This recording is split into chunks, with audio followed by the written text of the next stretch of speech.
Hey coders, this is Avlash. Welcome back to my channel Undefined Programming.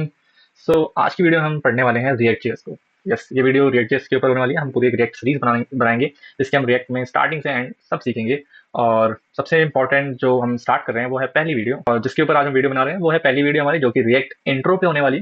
तो हम React intro पे करेंगे, और जहां आप दो क्वेश्चन आप देख सकते हो अपने स्क्रीन पे जो कि लिखे हुए हैं, what is React.js and why we should use React.js, right. तो हम दो क्वेश्चन पे सबसे ज्यादा बात करेंगे क्योंकि ये दो क्वेश्चन बहुत इंपॉर्टेंट है. ठीक है, इनके बिना हम आगे नहीं बढ़ना चाहेंगे React.js में. ठीक है, तो ये सवाल हमारे जो दो क्वेश्चन है, जो पहला है व्हाट और दूसरा है व्हाई. तो अगर इसका आंसर हमें मिल गया तो हमारे लिए इजी हो जाएगा React.js को पढ़ना और समझना, और हम एंजॉय कर पाएंगे React.js को सीखना. ठीक है, और बेसिकली इंट्रो वीडियो नॉर्मली अगर आप किसी और की वीडियो में देखोगे तो बहुत शॉर्ट होती है, बहुत छोटी होती है. बट मेरी वाली ये जो वीडियो होने वाली React.js में, ये इंट्रो वीडियो थोड़ी लंबी जा सकती है, क्योंकि यहाँ हम सिर्फ नॉर्मली डायरेक्ट React.js के बारे में बात नहीं करेंगे, बल्कि हमारा ज्यादातर जो फोकस रहेगा वो ये रहेगा कि वाई. ठीक है, वाई वाले क्वेश्चन पे रहेगा कि Y we should use React.js. ठीक है, Y we should learn React.js. ऐसा क्यों, क्या करें हम React.js, जो हम React.js ऐसा क्या कर देता है जो हम नॉर्मली HTML CSS और वनीला जावास्क्रिप्ट के साथ नहीं कर पाते हैं. ठीक है, अगर ये डिफरेंसेस आप जान पाए कि React.js पे वेबसाइट बनती है क्या, हम नॉर्मली HTML CSS और जावास्क्रिप्ट को यूज करके वेबसाइट नहीं बना सकते, या वेबसाइट नहीं बना सकते, या फिर हम कोई वेब एप्स नहीं बना सकते. बिल्कुल बना सकते हैं. ठीक है, हमारी जावास्क्रिप्ट इतनी मैच्योर हो चुकी है, ठीक है, इतनी अच्छी हो चुकी है कि हम उसमें मतलब वनीला जावास्क्रिप्ट को यूज करके हम अच्छी से अच्छी वेबसाइट और वेब एप्स बना सकते हैं, हमें कोई दिक्कत नहीं आएगी. बट React.js ऐसा क्या कर देता है, जो React.js इतना पॉपुलर है इंडस्ट्री में और ये इतना ट्रेंड पे रहता है हमेशा. ठीक है, तो ये जानना बहुत जरूरी है. अगर मैं आपको डिफरेंसेस बता दूं कि यार ये देखो HTML CSS जावास्क्रिप्ट के साथ ये दिक्कत होती है, ये हम ये कर रहे होते हैं, इतना सब कुछ हमें करना पड़ता है, और React.js के साथ हम ये कर रहे होते हैं, तो अब जब डिफरेंसेस समझ पाओगे ना कि क्यों हम क्या कर रहे होते हैं HTML CSS जावास्क्रिप्ट में और क्या कर रहे होते हैं React.js में, तो आप जब डिफरेंसेस समझ जाओगे तब आपको मजा आना स्टार्ट हो जाएगा React.js के साथ काम करने में. ठीक है, तो डिफरेंसेस बहुत इंपॉर्टेंट है समझना, राइट. तो सबसे पहले हम वो देखेंगे कि डिफरेंसेस क्या होते हैं. तो हम डायरेक्टली React.js पे जंप नहीं करेंगे. ठीक है, बजाय React.js पे तो हम डायरेक्टली React.js पे जंप नहीं करेंगे. इससे पहले हम अपने HTML CSS और वनीला जावास्क्रिप्ट को करेंगे. And I know you might be thinking कि क्यों HTML CSS जावास्क्रिप्ट क्यों भाई, आती है मेरे को HTML CSS जावास्क्रिप्ट, हमें नहीं सीखना, मैं React सीखना है. सिखाऊंगा भाई, React से भी सिखाऊंगा, React भी बताऊंगा क्योंकि वो इंपॉर्टेंट है. आई नो React की ही वीडियो है. बट HTML CSS जावास्क्रिप्ट से आपको डिफरेंस समझाऊंगा. हम एक दो एग्जांपल देखेंगे नॉर्मली HTML CSS जावास्क्रिप्ट को यूज करते हुए कि HTML CSS जावास्क्रिप्ट में हम किसी एक दो एग्जांपल को यूज करेंगे. ठीक है, उसमें हम किस तरीके से यूज कर रहे हैं, किस तरह से उसको बनाया जा रहा है, और सेम एग्जांपल को हम उठा के React.js में भी करेंगे. ठीक है, इंप्लीमेंट करेंगे और देखेंगे React.js में किस तरह से यूज होता है वो, और किस तरह से वो काम को आसान कर रहा है, या किस तरह से अलग है वो HTML CSS और वनीला जावास्क्रिप्ट से. ठीक है, अगर हम फिर ये डिफरेंस समझ पाओगे तो आपको और मजा आएगा कि ओ React.js में ये होता है, वो HTML CSS में हमें ये करना होता है, और React.js में हम ये कर रहे होते हैं. ठीक है, तो ये डिफरेंसेस बहुत इंपॉर्टेंट है. ठीक है, मैं बार बार यही कह रहा हूँ कि डिफरेंसेस इंपॉर्टेंट है, क्योंकि आपको React.js तभी मजा आएगा, तभी समझ में आएगा, और आपको रीजन चाहिए किसी भी चीज को सीखने का. क्योंकि अगर आपके पास रीजन नहीं है किसी चीज को सीखने का, तो आप बस जबरदस्ती सीख रहे होंगे उसे, क्योंकि जैसे आपको आपके पोर्टफोलियो में डालना है या आपको दिखाना है रिज्यूमे में कि भाई मेरे को ये भी आती है. तो ठीक है, तो उससे मजा नहीं आता सीखने का. ठीक है, तो सीखना बहुत जरूरी है. क्यों सीखना है उससे पहले वो पता होना चाहिए. एंड तो स्टार्ट करेंगे हम. ठीक है, तो पहले जानते हैं कि व्हाट इज React.js. तो कुछ नहीं करना है, हम React की वेबसाइट पे जाएंगे जो कि है react.dev. ठीक है, इसका वर्जन जो है वर्जन 9.1 चल रहा है अभी. आई होप आप देख पा रहे हो, यहाँ पे वर्जन 9.1 चल रहा है. यहाँ पे React में सिंपल सा रखा है तो library for web and native user interface. एक और कंफ्यूजन होता है जब आप React सीख रहे होते हो, तो आपने कईयों के मुंह से सुना होगा कि React एक फ्रेमवर्क है, राइट. React एक फ्रेमवर्क है, और कई बोल रहे होते हैं React इज अ लाइब्रेरी. तो होता क्या है, एक्चुअली इज अ फ्रेमवर्क और a library. React is a library, right, it's not a framework. But React जो इतना पावरफुल है, या React से हम क्या क्या नहीं कर जाते हैं, इसलिए React एक तरीके से ना फ्रेमवर्क की तरह देखते हैं कि यार React बहुत कुछ करता है. एक लाइब्रेरी का आप यूज करोगे तो उसमें ज्यादा बेसिक बेसिक चीजें हो पाती हैं, ज्यादा खास कुछ कर नहीं पाते हो. लेकिन React जिस तरह से काम करती है ना, वो एक फ्रेमवर्क को टक्कर देती है.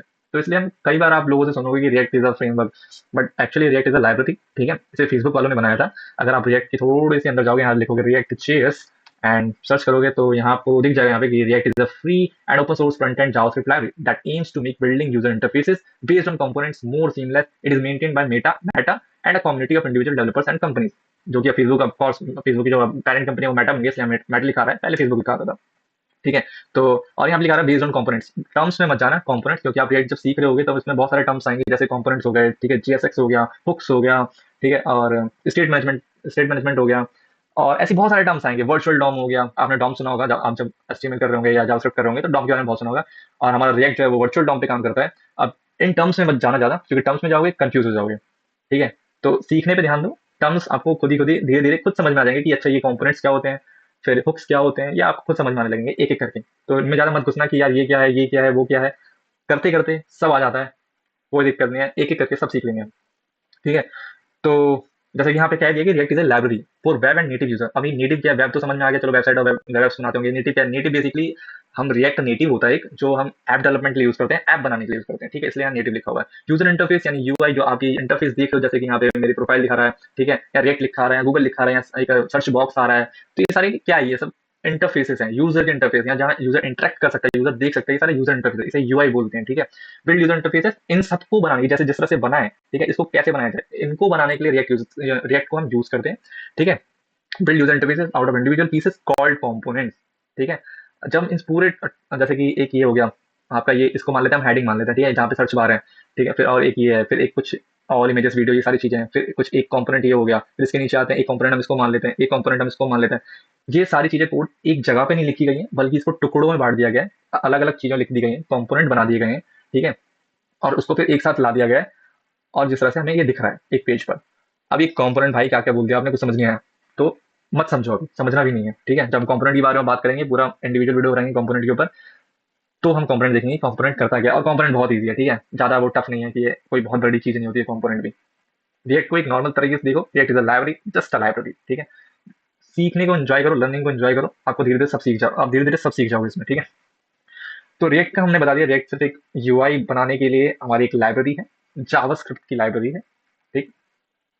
और अब आते हैं why we should use React JS. What is React JS आपने पता कर लिया, और जानना है, हम ज्यादा थ्योरेटिकली नहीं घुसेंगे, ठीक है, हम प्रैक्टिकली ज्यादा रहेंगे, थ्योरेटिकली ज्यादा रहेंगे। थ्योरी आप कहीं से भी सीख सकते हो, गूगल कर लो, चैट जीपीटी कर लो, कुछ भी कर लो, आपको वहां से थ्योरी मिल जाएगी, लेकिन प्रैक्टिकल इंपॉर्टेंट है, राइट, प्रैक्टिकल चीजें जानना बहुत इंपॉर्टेंट है। तो why we should use React JS, ये जानने के लिए कि हमें रिएक्ट जेएस क्यों यूज करना चाहिए, इसलिए तो हमें प्रैक्टिकलिटी में ही जाना पड़ेगा। हमें देखना पड़ेगा कि एचटीएमएल सीएसएस वनीला जावास्क्रिप्ट से क्या ऐसा नहीं हो पा रहा जो हम रिएक्ट जेएस से कर रहे हैं, या ऐसा क्या हो रहा है जो हम रिएक्ट जेएस से नहीं कर पा रहे, और क्यों रिएक्ट जेएस, ठीक है, यूज रिएक्ट जेएस मैंने हाईलाइट कर रखा है, यूज रिएक्ट जेएस क्यों करना है। तो बिना टाइम पास किए हुए हम रिएक्ट पे बाद में जाएंगे, उससे पहले हम सबसे पहले हम आएंगे why we should use React JS. तो हमारा एक फोल्डर है, उसके अंदर आते हैं इंट्रो के नाम से, एंड इसमें हम बेसिक लिख लेते हैं या फर्स्ट लिख देते हैं, और इसके हम खोल लेते हैं अपने VS कोड में, और इसको हमने VS कोड में खोल लिया। तब तक हम, जब तक ये हम करेंगे, यहाँ पे एग्जांपल समझेंगे अच्छी से, मैं आपको बताना चाहूंगा, अगर आप न्यू हो रिएक्ट जेएस में, अगर आप रिएक्ट जेएस में न्यू हो, तो रिएक्ट जेएस को हम इंस्टॉल करेंगे कुछ ही देर में, तो उसके लिए हमें नोट जेएस चाहिए होता है। अगर आप नोट जेएस से वाकिफ नहीं हो कि नोट जेएस करता है क्या, नोट जेएस कुछ नहीं है, जावास्क्रिप्ट का रन टाइम इन्वायरमेंट है, ठीक है, इसमें ज्यादा मत घुसना कि, क्योंकि हम इस पर ट्यूटोरियल नहीं बना रहे, पर लेकिन ये समझ लो ना, रिएक्ट को जब इंस्टॉल करते हैं, तो रिएक्ट को इंस्टॉल करने के लिए हमें कुछ चाहिए होता है कि हम इसे यूज कैसे करेंगे, रिएक्ट को इंस्टॉल कैसे करेंगे अपने सिस्टम में, उसके लिए हमें नोट चाहिए होता है। तो यहाँ डाउनलोड नोट जेएस करना, एलटीएस, इसको डाउनलोड कर लेना, फिर हमारा आपका फिर एक एलटीएस, फिर ये नोट जेएस को डाउनलोड कर लेना यहाँ से, और जैसे आप नॉर्मली बाकी फाइल्स डाउनलोड करते हो, सॉफ्टवेयर डाउनलोड करते हो, वैसे ही करना है, फिर नेक्स्ट नेक्स्ट नेक्स्ट नेक्स्ट करते करते आपका सब कुछ हो जाएगा। जैसे ही आपका नोट इंस्टॉल हो जाएगा आपके सिस्टम में, फिर you will be able to install React JS, okay. तो नोट जेएस को हम बाद में देखते हैं, पर यहाँ से इंस्टॉल कर लेना। और अब आते हैं हम अपने VS कोड में, और यहाँ पे हम बनाते हैं 3 फाइल, जिसका पहला नाम होने वाला है index.html, दूसरा होने वाला है style.css, ठीक है, और ये होने वाला है जावास्क्रिप्ट की फाइल, जो कि हम index.js के नाम से दे देंगे, ठीक है। index.html में आएंगे, यहाँ पे एक सी फाइल बनाएंगे, या h1 लिख देंगे, हेलो लिख देंगे, और कुछ नहीं, लिंक कर देंगे हमारे CSS को style.css, और हमारे इंडेक्स, सॉरी, जावास्क्रिप्ट को भी लिंक कर देंगे, सोर्स index.js, सेव कर देंगे, और गो लाइव पे जाके यहाँ पे आपको बटन दिख रहा होगा, इसको स्टार्ट करेंगे, लाइव सर्वर ऑन हो जाएगा, हेलो, ठीक है। देखो, अगर आप रिएक्ट जेएस की वीडियो देख रहे हो, तो मेरा मानना है कि आपने HTML CSS जावास्क्रिप्ट कर ली होगी। अगर आपने जावास्क्रिप्ट ये सब किया है, तो यानी आप कोर्स आपने VS कोड भी यूज किया होगा, VS कोड यूज किया, आपको लाइव सर्वर पता होगा। नहीं पता है तो यहाँ पे जाना, यहाँ पे लाइव सर्वर सर्च करना, और ये सारी चीजें खुल के आ जाएंगी। तो यहाँ पे एक्सटेंशन आ जाएगा लाइव सर्वर के नाम से, उसको इंस्टॉल कर लेना, अब वो इंस्टॉल हो जाएगा, और फिर आप डायरेक्टली यूज कर पाओगे इसे, ठीक है। अगर आप इतना कर रहे हो डायरेक्ट, अगर रिएक्ट जेएस पे कूद गए हो, आपको नहीं पता HTML कैसे यूज करते हैं, जावास्क्रिप्ट कैसे यूज करते हैं, रिएक्ट कैसे यूज करते हैं, सॉरी रिएक्ट CSS कैसे करते हैं, तो मत करो, रिएक्ट की वीडियो मत देखो, यहीं छोड़ दो, पहले आप बेसिक सीख के आओ, क्योंकि रिएक्ट को सीखने के लिए आपको वनीला जावास्क्रिप्ट HTML और CSS की नॉलेज होनी चाहिए, ठीक है। और मैं इतना मान के चल रहा हूँ कि आपको इतनी नॉलेज होगी, तभी आप ये रिएक्ट की वीडियो देख रहे हो। और हमने यहाँ पे हेलो आ गया, हम कलर चेंज कर सकते हैं स्टाइल इसके अंदर आगे, तो हम पहले इसको मार्जिन ये कर देंगे, पैडिंग 0 कर देंगे, and box sizing border box कर देंगे, and then background, sorry, body के अंदर आगे, या H1 के अंदर आगे, इसका जो कलर है, आई थिंक H1 यूज किया ना, या H1 यूज किया, इसका जो टेक्स्ट कलर है, सॉरी टेक्स्ट नहीं, कलर, हम रेड कर लेंगे, देखने के लिए यूज हो भी रहा नहीं हो रहा, तो यहाँ रेड हो रहा है। अब हम देख लेते हैं कि इंडेक्स जेएस काम कर रही है नहीं कर रहा, तो कंसोल कर लेंगे एक काम, console dot log hello JS, ठीक है, हेलो जेएस सेव करते हैं और अपना आके इंस्पेक्ट खोलते हैं। इंस्पेक्शन खुल गया हमारा, कंसोल में आके हेलो जेएस यहाँ पे लिखा आ रहा है, ठीक है, हमारा जावास्क्रिप्ट भी चल रहा है, हमारा सीएसएस भी चल रहा है, हमारी एचटीएमएल चल रही है, क्योंकि हमें इससे दिख रही है यहाँ पे। तो इसको मैं थोड़ा जूम कर देता हूँ ताकि आपको अच्छे से दिख जाए, ठीक है, यहाँ पे हेलो। एंड आप क्या करना है, सिंपल सी चीज करनी है। अब हम एक दो एग्जाम्पल देखेंगे बेसिक बेसिक से, और फिर उसी को एग्जैक्टली इम्प्लीमेंट करेंगे रिएक्ट के अंदर भी। तो हम कौन सा एग्जाम्पल देखें, तो हम एग्जाम्पल दे सकते हैं, लेट्स सपोज हम एक पी बना लेते हैं, ठीक है, पी बना लेते हैं और यहाँ लॉरम लिख देते हैं, लॉरम कितना लिखें, 100, ओके, यहाँ सेव कर लेते हैं। तो यहाँ कुछ लॉरम 100 कर दिया है और कुछ रैंडम वर्ड्स आ गए हमारे पास बहुत सारे, जो 100 वर्ड्स होंगे बेसिकली। अब हम ना, मैं सोच रहा हूँ कि हम सो मोर एंड लेस मोर वाला जो ऑप्शन होते हैं, जो आप कमेंट्स में देखते होंगे, जब ज़्यादा हो जाता है तो सो कर सकते हैं और पूरा पढ़ सकते हैं, फिर नहीं देखना है तो हम आधा कर देते हैं उसको, ठीक है, हम वो वाला ऑप्शन करना चाहते हैं। तो हम यहाँ पे एक काम करेंगे, स्पैन लिखेंगे और यहाँ पे क्या लिखें, सो मोर या लेस मोर, सो मोर कर देते हैं, सो मोर, और इसको क्लास करके हम सो मोर की आईडी दे सकते हैं या सो कर सकते हैं, या ठीक है सो लिख देते हैं क्लास, और आईडी हम दे देते हैं सो, ठीक है, सो या हाइड कुछ कर देते हैं, या सो हाइड कर देते हैं, ठीक है, सो एंड हाइड, सेव करते हैं, देखते हैं कैसा दिख रहा है। तो सो मोर ऐसा दिख रहा है, हम स्पैन दे दें या बटन दे दें, एक काम करते हैं हम इसे बटन बना लेते हैं, ठीक है, तो बटन ज़्यादा बेटर लगेगा। तो यहाँ सो मोर आ गया। हम स्टाइलिंग पे ज़्यादा काम नहीं करेंगे, हम स्टाइलिंग पे ज़्यादा काम नहीं करेंगे, हम ज़्यादा जावास्क्रिप्ट देखेंगे कि जावास्क्रिप्ट से हम कैसे कर रहे हैं, और एक्जैक्टली वही चीज़ हम रिएक्ट में भी करेंगे इम्प्लीमेंट। मैं बहुत बार बोल चुका हूँ, बोर हो चुकी हूँ बार बार ये सुन के, आई नो, बट ठीक है कोई नहीं। तो यहाँ सो मोर का बटन आ रहा है, यहाँ बहुत सारी भी आ रही है, हमें ये सब नहीं दिखाना है, तो बेसिकली हम इतना गायब नहीं, हम गायब करना चाहेंगे, जैसे कि इतना पार्ट हम गायब करना चाहेंगे। तो उसके लिए हम पहले पी में भी आईडी दे देते हैं, क्लास आईडी दे देते हैं पैरा के नाम से, पैरा, PARA पैरा, सेव कर देते हैं। और क्या करें हम, ओके, हम सो मोर, ये हो गया, इतना सारा हमारा हो गया है। अब अगर हम इंडेक्स जेएस में आए और यहाँ पे हम आए और यहाँ लिख दें हम const para document dot gate element by ID, ID से हम ग्रैब करेंगे जिसका नाम है पैरा, सॉरी हमने क्लास दे रखा है, ओके सॉरी, हम इसको आईडी दे देते हैं, सेव कर देते हैं और यहाँ लिख देते हैं पैरा। तो हम ग्रैब कर पा रहे होंगे, ठीक है, अगर हम कंसोल करें पैरा को, तो आई होप ये आ रहा होगा, लेट्स चेक इंस्पेक्शन, तो यहाँ पे हमारी पूरी पैराग्राफ आ रहा है, ठीक है। तो अब इसको रिमूव कर देते हैं, सेव करते हैं, एंड हमने पैराग्राफ कर लिया। इसके साथ साथ हमें क्या करना है, हमें ये वाला बटन भी ग्रैब करना पड़ेगा जिसका हमने देखा है सो हाइड, कॉपी करते हैं और इसका नाम हम कौन सो आईडी दे देते हैं यहाँ पे, और document dot gate element by ID and so hide यहाँ पे पेश कर देते हैं, ठीक है। अब क्या कर सकते हैं, तो हम क्या करने वाले हैं, सो मोर पे क्लिक करेंगे तो पूरा दिखेगा, बट एक्चुअली यहाँ पे सो लेस होना चाहिए, तो इसको करते हैं हम सो लेस, क्योंकि अभी पूरा दिख रहा है ना, तो सो लेस कर देते हैं, ठीक है। तो सो लेस पे क्लिक करेंगे तो ये हाफ हो जाना चाहिए, थोड़ा बहुत दिखना चाहिए, ठीक है। और ये बटन पे यहाँ पे सो मोर दिखना चाहिए उस समय, जब सो मोर पे क्लिक करेंगे तो ये पूरा दिखेगा यहाँ पे, जैसे अभी दिख रहा है एक्जैक्टली वैसा व्यू आना चाहिए उसका, ठीक है। तो ऐसा करते हैं, तो इंडेक्स में आते हैं अपने, तो हमने यहाँ पे पैरा और स्वाइट को तो पहले से ही हमने ले रखा है, ठीक है, ग्रैब कर लिया वैल्यू। तो हम क्या करेंगे, जब इस बटन पे क्लिक करेंगे ना तो ये चेंज होना चाहिए, तो हम सो हाइड वाला जो बटन है इस पर एक इवेंट लिस्टनर लगाएंगे क्लिक के नाम से, ठीक है। एंड हम ये कहेंगे कि जब हम इस पर क्लिक करेंगे तो ये जो पैरा है, यानी कि जो स्ट्रिंग है, यानी कि पैराग्राफ जो है उसको हमने ग्रैब कर लिया, फिर उसके अंदर की जो इनर टेक्स्ट है, ठीक है, जो उसके अंदर जो इनर टेक्स्ट है उसको ग्रैब कर लिया, एंड देन उस पर हम लगा देंगे स्लाइस, और लिख देंगे 0 से लेकर कितने वर्ड्स होंगे, तो भी हाँ बेसिकली स्लाइस क्या करेगा, वो एक एक वर्ड लेता है, यानी कि उसके लिए 1 2 3 4 5 ऐसी वैल्यू रहेगी, तब जाके एक वर्ड होगा। तो इसमें तो हमने 100 वर्ड है मेरे ख्याल से, 100 वर्ड हो गए, तो हर वर्ड में अलग अलग वर्ड, अलग अलग लेटर्स है, तो हम कितने रखें, 200 समथिंग रख दें, देखते हैं कितना दिख रहा है अभी। तो पैरा के अंदर गए, इनर टेक्स्ट लगाया और स्लाइस कर दिया हमने, ठीक है। तो जैसे ही हम इस बटन पे क्लिक करेंगे तो क्या करेगा, हाँ कुछ किया नहीं किया, एक minute, para inner text slice, save करते हैं, इसको रिलोड करते हैं एक बार, सोलेस पे क्लिक करते हैं, हम्म, कुछ हुआ नहीं, देखते हैं क्या कर रहे हैं हम करत, पैरा इनर टेक्स्ट स्लाइस,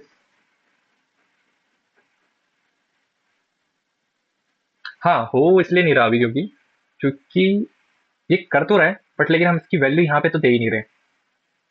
ये स्लाइस छोटा कर रहा है, 200 लेटर्स हमें दे रहा है, बट ये क्या कर रहा है, हम इसको यहाँ पे हम इम्प्लीमेंट नहीं कर रहे, यहाँ पे हम शो नहीं करवा रहे। तो इसलिए हमें क्या करना पड़ेगा, हम एक वेरिएबल बना लेंगे कॉन्स्ट वैल के नाम से, ठीक है। भाई जो पैरा का जो इनर टेक्स्ट है, जो पैरा में जो इनर टेक्स्ट है, हम इसके अंदर ये वैल्यू प्रोवाइड कर देंगे, ठीक है। ये जो वैल्यू आएगी यहाँ पे, जो वैल्यू आ रही होगी, हम वो वाली वैल्यू इसमें दे देंगे। सेव करते हैं एंड सो लेस करते हैं, तो देखो यहाँ 200 वर्ड्स आ गए। और हम चाहते हैं कि इसके बाद जो डॉट डॉट डॉट आता है ना 3-4 बार, वो भी आ जाए। तो हम इसका करेंगे well plus and dot dot dot, ये कर देंगे। सेव करते हैं, तो फिर सो लेस करेंगे, तो यहाँ पे डॉट भी आ रहा है, शॉर्ट भी हो गया, बट एक चीज देख लो, बटन गायब हो गया। हम बटन ही गायब हो गया तो हम इसे सो मोर कैसे करेंगे। तो गलत जो हो क्या रहा है, पैरा के इनर टेक्स्ट में जाके सब कुछ चेंज करते हैं। जो एक्चुअल वैल्यू, ये जो वैल्यू आ रही है अभी, जो हमें वैल में वैल्यू मिल रही है, अगर हम इसे कंसोल करवाएं वैल को, तो हमें क्या वैल्यू मिल रही है वो दिख जाएगा हमें। सो लेस करेंगे तो यहाँ पे वैल्यू हमें मिल रही है, ठीक है। तो ये जो वैल्यू है एक्चुअली में, और हम एलिमेंट्स में आके हम पैरा के अंदर आके हम देखें कि क्या मिल रहा है हमें, तो हमें यही मिल रहा है, ये पूरी वैल्यू इसके अंदर चला दी है। और क्योंकि हमारा जो बटन है वो इस पैराग्राफ के अंदर है, इसलिए ये गायब हो जा रहा है। तो हम एक काम करेंगे, इसको हटाते हैं और इसको बाहर लेके आते हैं, ठीक है, अलग से। और अब ये कुछ ऐसा दिख रहा है, इसको छोटा करते हैं, ठीक है। अभी कुछ ऐसा दिख रहा है। सो लेस करेंगे तो अभी बटन दिख रहा है। तो हमें क्या करना है, जब हम सो लेस कर दें, यानी कि जब हम ये वाला बटन दबा देंगे, तो हम जो सो हाइड वाली जो बटन है, क्योंकि यहाँ पे अभी सो लेस दिख रहा है, हम इसकी वैल्यू को भी चेंज करना चाहेंगे और हम इसको सो मोर करना चाहेंगे। तो यहाँ क्या करेंगे, जो आपका जो सो हाइड है, इसके इनर टेक्स्ट को क्या करेंगे, इनर एचटीएमएल नहीं, इनर टेक्स्ट को क्या करेंगे, यहाँ लिख देंगे हम सो मोर, ठीक है। सेव करते हैं और वापस सो लेस, तो देखो यहाँ सो मोर आ गया, यहाँ कट गया। अब जब सो मोर पे क्लिक करेंगे तो इसकी पूरी वैल्यू हमें शो होनी चाहिए, बट अभी जो कि वो नहीं होगी। तो क्या करते हैं, क्या वापस से एक इवेंट लिस्ट लगाएं जिसमें क्लिक करेंगे और सोमर वाला होगा तो सोमर करेंगे, नहीं नहीं, वो बहुत हैवी हो जाएगा काम, हमें इसे टॉगलिंग करवानी पड़ेगी। यानी सोमोर है तो सो लेस कर देगा, सो लेस है तो सोमोर करेगा। अब इसलिए हमें पहले रीड करनी पड़ेगी वैल्यू को कि एक्चुअली चल क्या रहा है, सोमोर है या क्या है। तो हम, हमारे पास बहुत सारे तरीके हैं जिसको हम यूज़ कर सकते हैं, बट हम क्या करेंगे, हम बटन में जाएंगे, बटन की वैल्यू पढ़ेंगे कि बटन की वैल्यू अभी शो क्या कर रहा है, सो मोर दिखा रहा है या सो लेस दिखा रहा है, उसके हिसाब से हम इसको टॉगलिंग करवाएंगे। तो अगर हम इफ करें और सो हाइट के अंदर जाके हम उसकी इनर और ये पढ़ें कि इनर टेक्स्ट जो है उसका अगर इक्वल इक्वल सो मोर है, ठीक है, सो मोर है, तो हम क्या करेंगे, इसको ऊपर लेके जाते हैं। अगर सो हाइट की इनर टेक्स्ट की वैल्यू सो मोर है, यानी कि सो मोर नहीं करते हैं इसको, इक्वल इक्वल ना करके, सो मोर अगर नहीं है, ठीक है, नहीं कर देते हैं, अरे हटना। अगर सो हाइट की इनर टेक्स्ट की वैल्यू सो मोर नहीं है, तो हम ये रन करेंगे, वरना क्या रन करेंगे, सिंपल कॉपी करते हैं, पेस्ट करते हैं, यहाँ सो लेस कर देंगे। और हमें ये करने की जरूरत है नहीं बेसिकली, स्लाइस स्लाइस करने की, ठीक है। तो हमें पुरानी हमारी जितनी पुरानी वैल्यू थी हमें वो भी चाहिए, बट वो तो हम हटा चुके हैं। तो नई वाली वैल्यू कैसे लिखें। तो आपने प्रॉब्लम देखी क्या हो रहा है, ठीक है। क्योंकि जब हम पहले ही अगर सोलेस कर रहे हैं, हमें ये वैल्यू मिल रही है। अब ये वैल्यू वैल्यू एक्चुअल में हम जब हमारे पास पैराग्राफ में चली गई है, तो जब हम सो मोर कर रहे हैं तो यहाँ पे हमें सो लेस ऑप्शन तो दिख रहा है, ठीक है, सो लेस बटन में तो चेंज हो गया है, लेकिन यहाँ वैल्यू नहीं आ रही है। क्यों नहीं आ रही है, क्योंकि ये जो एक्चुअली हमने जो पहले सो मोर किया था, सॉरी सो सो लेस किया था, सो मोर किया था, सो मोर, हाँ, सो कुछ तो गलत हो रहा है। हाँ, सो लेस किया था बेसिकली, जब सो लेस किया था तो हमें ये वैल्यू प्रोवाइड हुई थी और ये वैल्यू चली गई है। तो हम क्या कर रहे हैं, हम इसी वैल्यू को जो ऑलरेडी अपडेट हो गई है उसी की वैल्यू को हम इनर टेक्स्ट में उठा रहे हैं और उसमें डाल रहे हैं। तो ये वाली गलती हो रही है। तो हमें क्या करना पड़ेगा, हमें पहले से ही जो ये हमारे पास पैराग्राफ है, इसको हमें स्टोर करवाना पड़ेगा वैल्यू, हमें इसकी जो ओरिजिनल वैल्यू है एक ओरिजिनल पैरा में स्टोर करवाना पड़ेगा। सॉरी, इसकी जो ओरिजिनल वैल्यू है हमें एक वेरिएबल में स्टोर करवाना पड़ेगा, जिससे हम बना सकते हैं कॉन्स्ट ओरिजिनल पैरा, ठीक है। और जो पैरा है इसके इनर टेक्स्ट को स्टोर करवा लेंगे। स्टोर करवाने के बाद हमें इसकी कोई जरूरत नहीं है, इसको हम एक बार ओरिजिनल पैरा और यहाँ पे भी ओरिजिनल पैरा कर लेंगे और सोलेस, ठीक है, डन। सेव करते हैं एंड यहाँ देखना कंसोल में आगे रिलोड तो हो गया, एक बार और कर लेते हैं। तो सोलेस करते हैं, सोलेस हो गया, डन डन। सो मोर, अब सो मोर पे ऑप्शन करेंगे, सो मोर, ठीक है, हमें पूरा पूरा ऑन दिख रहा है। यहाँ तक ही था, रेसन राशन कुछ तो लिखा हुआ, पता नहीं, यस, यहाँ तक ही था, यहाँ तक आ गया। तो इस तरीके से सोलेस और सो मोर का हमने ऑप्शन बना दिया। अब यहाँ से कंसोल हटा देते हैं क्योंकि अच्छा नहीं लग रहा, बहुत भर जाता है वो। तो कंसोल यहाँ से हटा दिया और यहाँ से भी हटा दिया, ठीक है, क्लीन अप हो गया। सेव करते हैं और वापस से सोलेस सोमोर, सोलेस सोमोर। तो इस तरीके से हमने सोलेस और सोमोर का ऑप्शन बना लिया है। और जो बेसिकली आप बहुत जगह देखते हो, कमेंट सेक्शन में देखते होगे, कमेंट में, या हम जब कार्ड्स बनाते हैं, कार्ड्स में बहुत सारी इन्फॉर्मेशन हो जाती है, या जब हमें कम दिखाना होता है और जो ज़्यादा पढ़ना है तो आप सोलेस सोमोर कर सकते हो, ठीक है। जब अकॉर्डिंग बनाते हैं, बेसिकली अकॉर्डिंग में भी हम इस तरह का ऑप्शन रखते हैं।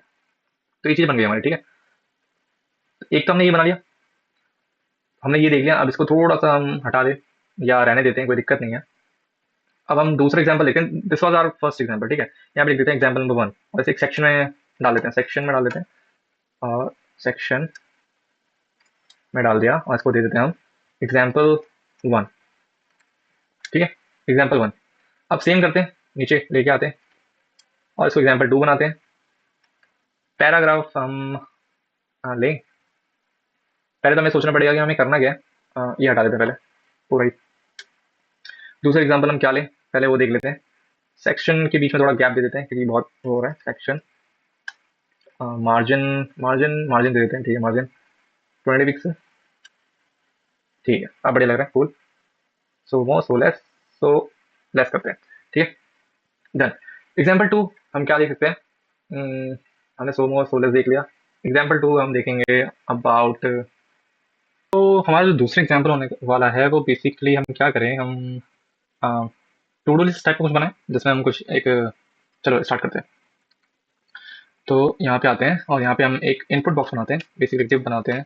डिव के अंदर एक इनपुट बॉक्स लेते हैं, इनपुट देते हैं टाइप टेक्स्ट, ठीक है, आईडी भी हम इनपुट दे देते हैं, इनपुट दे देते हैं, and place holder and your item, ठीक है, दैट्स इट। और एक बटन बना देते हैं, बटन क्या होगा, ऐड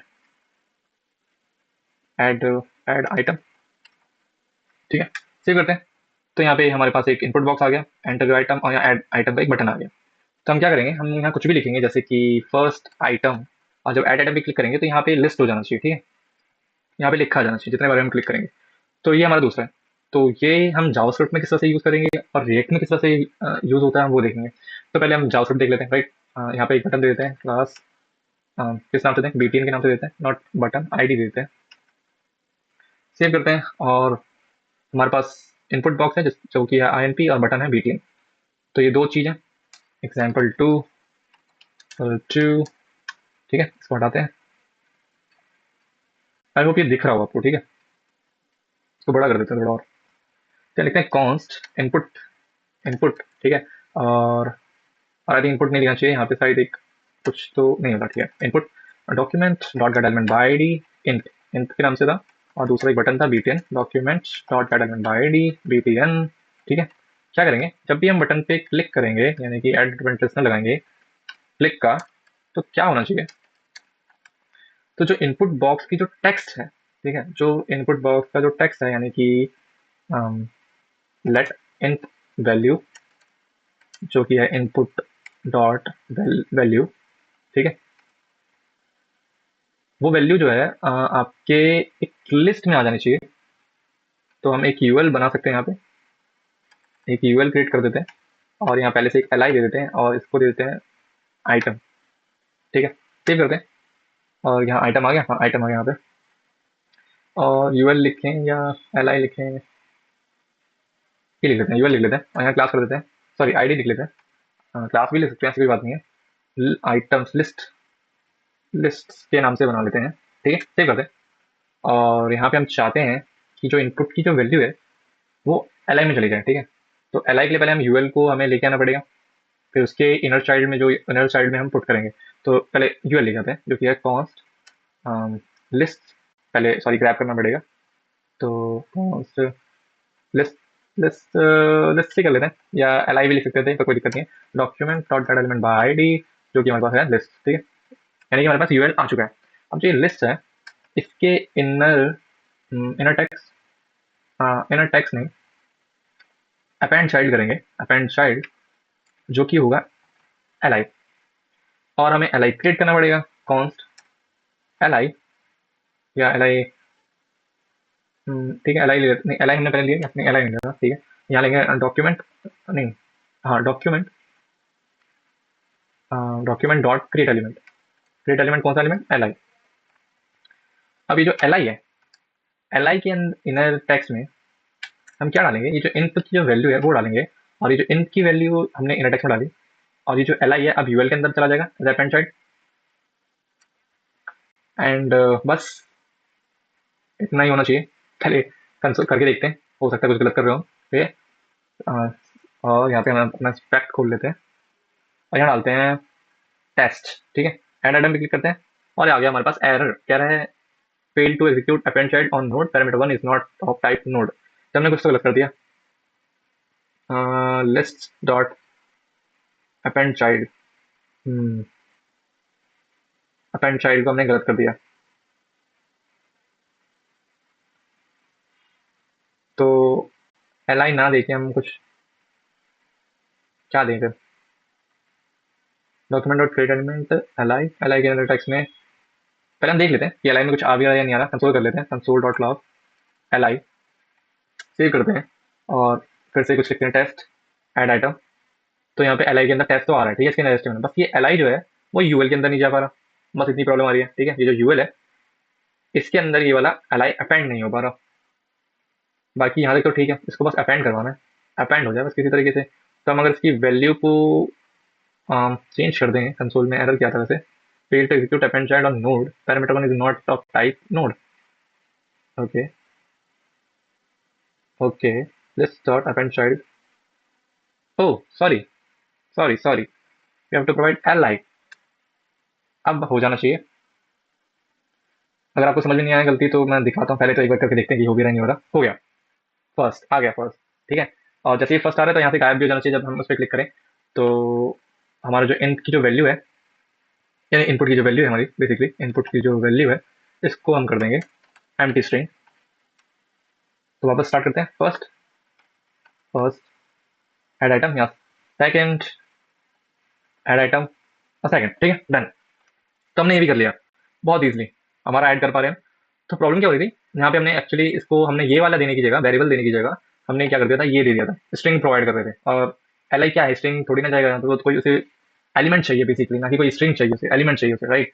तो हम गलत कर रहे थे, तो इसलिए इसे हटाना पड़ेगा, नॉर्मल एल लिखना पड़ेगा। तो हमारा ये कोड है जो हमने बनाया है। तो ये दो एग्जाम्पल हमने देखे जहाँ पे हमने सो लेस किया, सो मो सो लेस, ठीक है। यहाँ पे कुछ अपेंड किया हमने आइटम को, एड आइटम पे क्लिक किया, यहाँ पे वैल्यू आराम से आ रही है, एक एक करके इंसर्ट होती जा रही है। तो ये दो एग्जाम्पल हम देखें वनीला जावास्क्रिप्ट की मदद से। और यहाँ देख सकते हो हमने कितना कोड लिखा है, इतना सारा कोड हमने यहाँ पे लिखा है ये काम करने के लिए, ऐसे ऐसे। और यहाँ पे हमने 3 फाइल बनाई है, index, style and JavaScript, sorry HTML, CSS and JavaScript. भले ही हमने सीएसएस में ज्यादा कुछ लिखा नहीं, बट ऑफ जब कोई आप प्रोजेक्ट बनाते हो तो आप सीएसएस लिखोगे उसके खूबसूरत बनाने के लिए, जो हमने यहाँ पे नहीं किया। हमें बेसिक से हमें मुझे आपको दिखाना था बस वनीला जावास्क्रिप्ट कैसे यूज कर रहे हैं, जो कि आपको भी आता होगा। बट मैं इसलिए सिखा रहा था आपको ये चीज, मैं इसलिए करके दिखा रहा था, मैं सिखा नहीं रहा था, मैं करके दिखा रहा था कि जब हम इसे रिएक्ट में सेम चीज हम रिएक्ट में इंप्लीमेंट करेंगे तो हमें क्या डिफरेंस देखने को मिलता है। ठीक है, वो डिफरेंस देखने के लिए हम ये सारा काम कर रहे थे, बाकी इसका कोई और मतलब था नहीं। तो आई होप आपको इतना समझ में आया हो। हमने 3 फाइल बनाई है इसके अंदर, और जब हम सच में हम रिएक्ट पे काम करेंगे हमें 3 फाइल बनाने की जरूरत भी नहीं पड़ती। ठीक है, तो जैसे मैंने जो टर्म्स यूज किए थे रिएक्ट के, जो कि थे JSX, ऐसे टर्म्स आपको जानने को मिलेंगे और फिर पता चलेगा कि JSX होता क्या है। JSX कुछ खास चीज नहीं है, ठीक है, पता चलेगा वो क्या है। रुक जाओ, एक एक करके, अभी नहीं बता रहा मैं। अब हमारा काम है रिएक्ट को इंस्टॉल करना है। तो आई होप आपने नोड इंस्टॉल कर लिया हो अपने सिस्टम में, आपका नोड इंस्टॉल हो गया होगा अच्छी तरह से। तो अब आते हैं इंस्टॉलेशन पे रिएक्ट के। तो React has been design for the start for gradual adoption, ये सब पढ़ने करते हैं डायरेक्ट। यहाँ से करते हैं build React app from scratch. तो ये कह रहे हैं install a build tool, the first type is to install a build tool like Vite Parcel or esbuild. तो आपको इन सब की मदद से आपको रिएक्ट को इंस्टॉल करना पड़ता है। पहले एक और आता था क्रिएट रिएक्ट ऐप करके, बट अब इन लोगों ने वो चीज उसको खत्म कर दिया है। ठीक है, अब उसको जरूरत ही नहीं है वो यूज करते, अब आप इंस्टॉल नहीं कर सकते रिएक्ट क्रिएट रिएक्ट ऐप को यूज करके। इन्होंने क्या बोलते हैं उसको, डेप्रिकेट कर दिया या हटा दिया, अब वो यूज में नहीं आता। ठीक है, अब हम वीट यूज करते हैं, पार्सल यूज कर सकते हैं, या कोई भी आप बिल्ड टूल जो होता है उसको यूज करते हो। बट जो सबसे ज्यादा यूज होती है रिएक्ट के लिए वो है वीट, क्यों, क्योंकि वो बहुत फास्ट है। ठीक है, ज़्यादा टाइम पास नहीं करेंगे, जो ये टर्मिनल में लिखा हुआ है एग्जैक्टली सेम चीज हम लिखेंगे अपने टर्मिनल में जाके। और टर्मिनल में ना जाके सबसे पहले हम क्या करेंगे, अपना यहाँ टर्मिनल ओपन कर लेंगे। Terminal, terminal, terminal. और फर्स्ट के अंदर नहीं, इंट्रो के अंदर बेसिकली हम थोड़ा पीछे जाएंगे। तो हम इंट्रो में आ गए, या लिस्ट करेंगे तो यहाँ पे एक फर्स्ट का बस आएगा।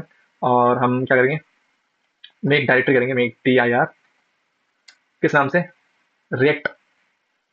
ठीक है, माई ऐप या रिएक्ट ऐप कर सकते हो, माई ऐप कर लेते हैं चलो। और ये क्रिएट हो जाएगा डायरेक्टरी। एलएस करते हैं तो हमारे पास माई ऐप आ गया। अब हम माई ऐप के अंदर जाएंगे, और माई ऐप के अंदर जाने के बाद हम इसे कोड करेंगे और डॉट करेंगे और एक नई स्क्रीन ओपन हो जाएगी। ठीक है, आप सीधे सीधे नॉर्मली कर सकते थे, ये फालतू का करने की जरूरत थी नहीं, बट मैंने कर दिया, मजा आ रहा था। तो एक नई स्क्रीन ओपन हो जाएगी, तब तक हमें क्या करना है, वापस उसका टर्मिनल ओपन करेंगे और सेम कोड हम इसमें डाल देंगे। यहाँ माई ऐप लिखा है, हम ऐसे ही ये जो माई ऐप लिखा है एक्चुअली फाइल का फोल्डर का नाम है, आपकी जो फोल्डर रखोगे, जैसे कि मैंने माई ऐप रखा है और ये इसका फर्स्ट फोल्डर था, यहाँ ओपन हो गया है, बट ये मेरे कर्सर में ओपन किया इसने। कर्सर आपने नहीं सुना है तो इंस्टॉल कर सकते हो, बहुत मजेदार चीज़ है, AI बेस्ड है, ठीक है। बट ऑफकोर्स मुझे इसमें नहीं खोलना था, बट इट्स ऑल राइट, अगर खुल गया तो कोई दिक्कत नहीं है। तो माई ऐप यहाँ खुल गया, इसका टर्मिनल ओपन करेंगे और इसका टर्मिनल ओपन करने के बाद सेम चीज़ हमें करनी है, जो कि है कहाँ गया, हाँ ये कॉपी कर लेना यहाँ से। कॉपी करने के बाद इस पे आना, पेस्ट करना है। अब क्योंकि क्योंकि ये हटा देते हैं, इसी जरूरत नहीं है मुझे, क्योंकि मैंने ऑलरेडी फोल्डर बना लिया है, तो मैं इसी फोल्डर के अंदर अपनी जितनी फाइल्स होंगी वो मैं लाना चाहूंगा, ना कि इसके अंदर एक और फोल्डर बना के, जैसे कि अगर यहाँ पे लिखा होता माई ऐप करके, तो इसके अंदर माई ऐप का अगर मैं ऐसे माई ऐप लिखता हूँ और एंटर करता हूँ, तो ये माई ऐप का एक फोल्डर क्रिएट करेगा और उसके अंदर रिएक्ट की जितनी फाइल्स होती हैं वो इंस्टॉल करना चालू कर देगा, जो मुझे नहीं करना है। मैंने ऑलरेडी फोल्डर बना लिया है, तो इसलिए मैं Vite at the npm create beat at the rate latest करके वहाँ डॉट लगा दूंगा, क्योंकि मुझे जो अभी की करंट डायरेक्टरी है उसी में इंस्टॉल करना जो भी करना है, और एंटर मार दूंगा और जो भी अपना जो इंस्टॉलेशन है वो स्टार्ट कर देगा धीरे धीरे, थोड़ा टाइम लेगा और बट इंस्टॉल कर देगा, so don't worry about that. तब तक हम समझते हैं रिएक्ट को, कि रिएक्ट में और क्या क्या चीज़ें हैं। तो हम इसके बेसिक पे आते हैं सबसे पहले। तो बेसिक पे आएंगे, डिस्क्राइबिंग द यूआई पे आएंगे। यूआई में जो मैं आपको बताना चाहता था, writing markup with JSX। What is JSX, ठीक है, तो JSX की बात कर रहे थे हम। तो JSX is a syntax extension for JavaScript that lets you write HTML-like markup inside a JavaScript file. Although there are other ways to write components, most React developers prefer the conciseness of JSX and most code bases use it. Prefer the conciseness of JSX and most code bases use it. अब भाई को समझ नहीं आया क्या है JSX, तो JSX क्या, रिएक्ट क्या है, पहले रिएक्ट पे जान लेते हैं। रिएक्ट क्या है, रिएक्ट में जो भी फाइल्स बनती हैं बेसिकली वो सबकी सब जावास्क्रिप्ट फाइल्स बनती है, ठीक है, उसमें कोई अलग से HTML CSS फाइल नहीं बनाई जाती है, मतलब बनती है ऐसी बात नहीं है, एक फाइल होगी HTML की, और बाकी के उसके बाद आप जितनी फाइल बनाओगे, जो HTML वाली फाइल होगी वो आपको ऑलरेडी प्रोवाइड कर दी जाती है, ठीक है, वो ये खुद इंस्टॉल करके देगा। जैसे ये सिलेक्टर फ्रेमवर्क बोल रहा है, तो मैं रिएक्ट पे जाऊंगा, रिएक्ट को सिलेक्ट करूंगा और उस पर एंटर कर दूंगा, फिर कह रहा है सिलेक्ट वेरिएंट टाइपस्क्रिप्ट के साथ या टाइपस्क्रिप्ट प्लस SWC, या मैं नॉर्मल जावास्क्रिप्ट के साथ जाऊंगा, एंटर कर दूंगा और फिर इसने सारी फाइल्स देखी। देखो यहाँ पे एक index.html फाइल दिया है इसने मेरे को, अब इसने मेरे को पहले से प्रोवाइड करके दिया, तो यहाँ मुझे छेड़छाड़ करना ही नहीं है, ठीक है, ये मैंने इंडेक्स में दिया। अब मैं जो भी फाइल बनाऊंगा वो सोर्स फोल्डर के अंदर बनाऊंगा, और जैसे app.css देख रहे हो और app.jsx दे रहे हो, जैसे app.jsx दे रहा हूँ ऐसे ही मैं कुछ और फाइल्स बनाऊंगा और सारी फाइल उठा के मैं app.jsx में डाल दूंगा, ठीक है। और जस्ट बिकॉज इसने मुझे कुछ और चीज़ें कही है करने के लिए, पहले वो कर लेते हैं, पहले npm इंस्टॉल, तो npm इंस्टॉल करते हैं एंड देन उसके बाद npm रन डेव कर दूंगा, तो वो चालू कर देगा, ठीक है, और हम एक्सेस कर पाएंगे हमारे जो ये रिएक्ट प्रोजेक्ट है उसको, और उसके बाद हम धीरे धीरे देखते हैं क्या है, ठीक है। तो बेसिकली इस तरह की हमारी फाइल बनेगी app.jsx करके, ठीक है। JSX क्यों, अगर जिसमें भी हम कुछ ऐसे जावास्क्रिप्ट सॉरी HTML जैसी चीजें लिख रहे होंगे, जो क्योंकि ये एक्चुअली में HTML नहीं है, ठीक है, आप कह रहे हो यार ये तो HTML है, ये कैसे कह रहे हैं कि HTML नहीं है। आप देखो ना सोर्स में आप क्या यूज कर रहे हो, कर्ली ब्रेसेस यूज कर रहे हो आप, ठीक है, एंड यहाँ देखो, यहाँ पूरी जावास्क्रिप्ट लिख दिया आपने यहाँ पे कर्ली ब्रेसेस के अंदर, फिर यहाँ पे आप कर्ली ब्रेसेस यूज कर रहे हो, ठीक है, डायनामिकली वैल्यू चेंज होगी यहाँ पे, तो ये दिखता है HTML की तरह। जो इसने कहा है, जो हमारे भाई ने कहा है कि that let's you right HTML like markup, ये आपको HTML की ही तरह एक एनवायरनमेंट प्रोवाइड करके देगा, जिसमें क्योंकि आप HTML से वाकिफ हो कि HTML कैसे यूज होता है, वैसे ही आप HTML वहाँ पे यूज कर पाओगे, बट थोड़ा सा चेंज होता है, तरीके चेंज होते हैं, जिसको हम JSX कहते हैं, जो आप यहाँ देख रहे हो बेसिकली, नॉट हियर, हियर, ठीक है, यहाँ पे। तो यहाँ पे जो आप देख रहे हो ये बेसिकली HTML नहीं है, ये JSX है, JSX है, JavaScript. JSX is a syntax extension of for JavaScript, ठीक है, एक सिंटैक्स एक्सटेंशन है।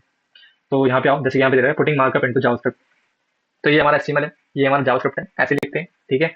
अब जब हम बात करें साइड पार्ट जो है रिएक्ट कंपोनेंट, और ये हमारा रिएक्ट कंपोनेंट है, और ये हमारा फॉर्म JS है।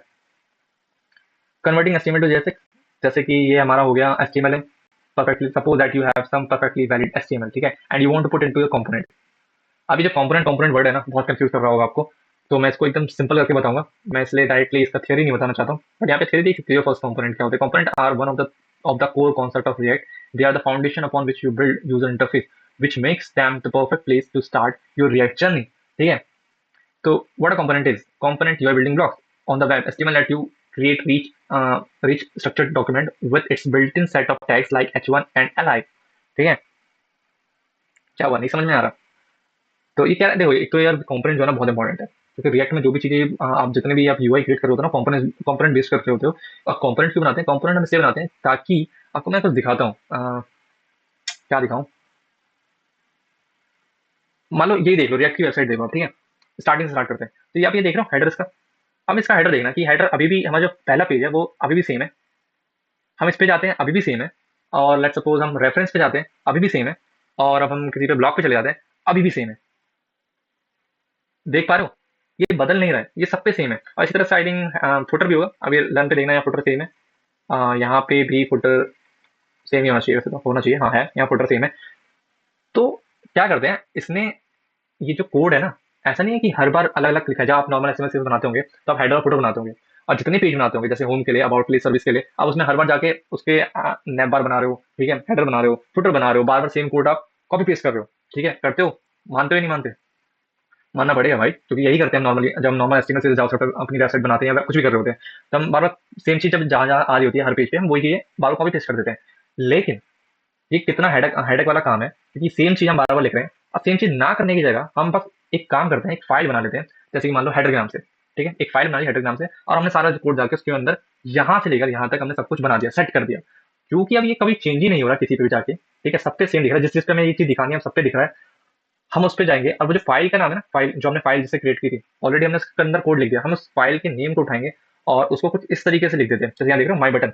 देखो हमने एक माना माई बटन का एक पेज बनाया होगा, सॉरी फाइल बनाई होगी, वहां अपने बटन नहीं बनाया, आई एम अ बटन। अब ये जो माई बटन का जो फंक्शन बनाया है बेसिकली हमने, इस फंक्शन को उठाएंगे और इस तरीके से हम एक टैग की तरह यूज कर देंगे। जिस जिस फाइल में हमें यूज करना है, होम में या सर्विस में, अबाउट में, हम एक टैग की तरह उसको यूज करेंगे, उस फंक्शन को, या फंक्शन को कह लो, या वो जो फाइल का नेम बनाते हैं, जो फाइल का नेम होता है वही हम फंक्शन का नेम देते हैं, ठीक है, जैसे हम उस टैग को यूज कर देते हैं। और वो जो है आपको बार बार सेम दिखेगा, आपको बार बार सेम कोड, बहुत बड़ा बड़ा कोड हर बार लिखने की जरूरत नहीं, बस डायरेक्ट फाइल का नाम लिखो, रिएक्ट बाकी खुद संभाल लेता है। दूसरी जो सबसे खास बात होती है रिएक्ट की, कि जब मैं रेफरेंस पे जा रहा हूँ, तो आप देख रहे हो ये लोड नहीं कर रहा। आप यहाँ पे ये वाला जो बटन है, ये वाला बटन ध्यान से देखना, ये वाला रिफ्रेश वाला बटन ध्यान से देखना। जब रेफरेंस से जा रहा हूँ रिफ्रेश नहीं हो रहा, बस पेज चेंज हो रहा है। कमेंट पे जा रहा हूँ रिफ्रेश नहीं हो रहा, बस पेज चेंज हो रहा है, ठीक है, हमें लग ही नहीं रहा कि कुछ हो भी रहा है, कि रिलोड हो रहा है। बट आप जब नॉर्मल एचटीएमएल सीएसएस और जेएस वाली वेबसाइट पे जाओगे और वहाँ पे करोगे तो आपको रिलोड महसूस होता है। जैसे मैं कुछ आपको वेबसाइट दिखाऊं, कौन सी वेबसाइट दिखाऊं, कुछ तो होना चाहिए। मेरे पास कौन सी वेबसाइट दिखाई जाती है, कोई भी रैंडम वेबसाइट खोलते हैं, वेबसाइट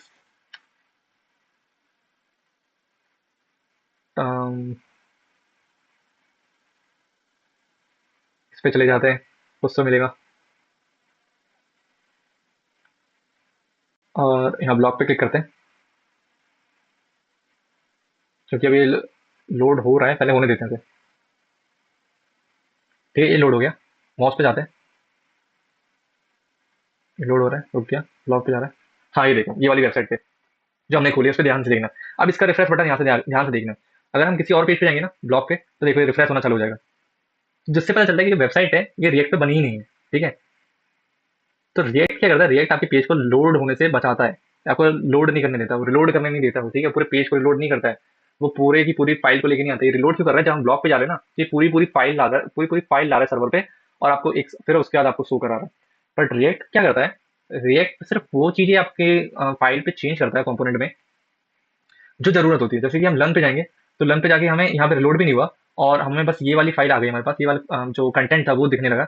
अब बाकी कंटेंट चेंज नहीं हुआ, और हमें ऐसा लग रहा है कि हमने फाइल में चेंज किया, जैसे रेफरेंस आ गया था, हमें रेफरेंस चाहिए, पर लेकिन एक्चुअली कुछ चेंज ही नहीं हुआ है।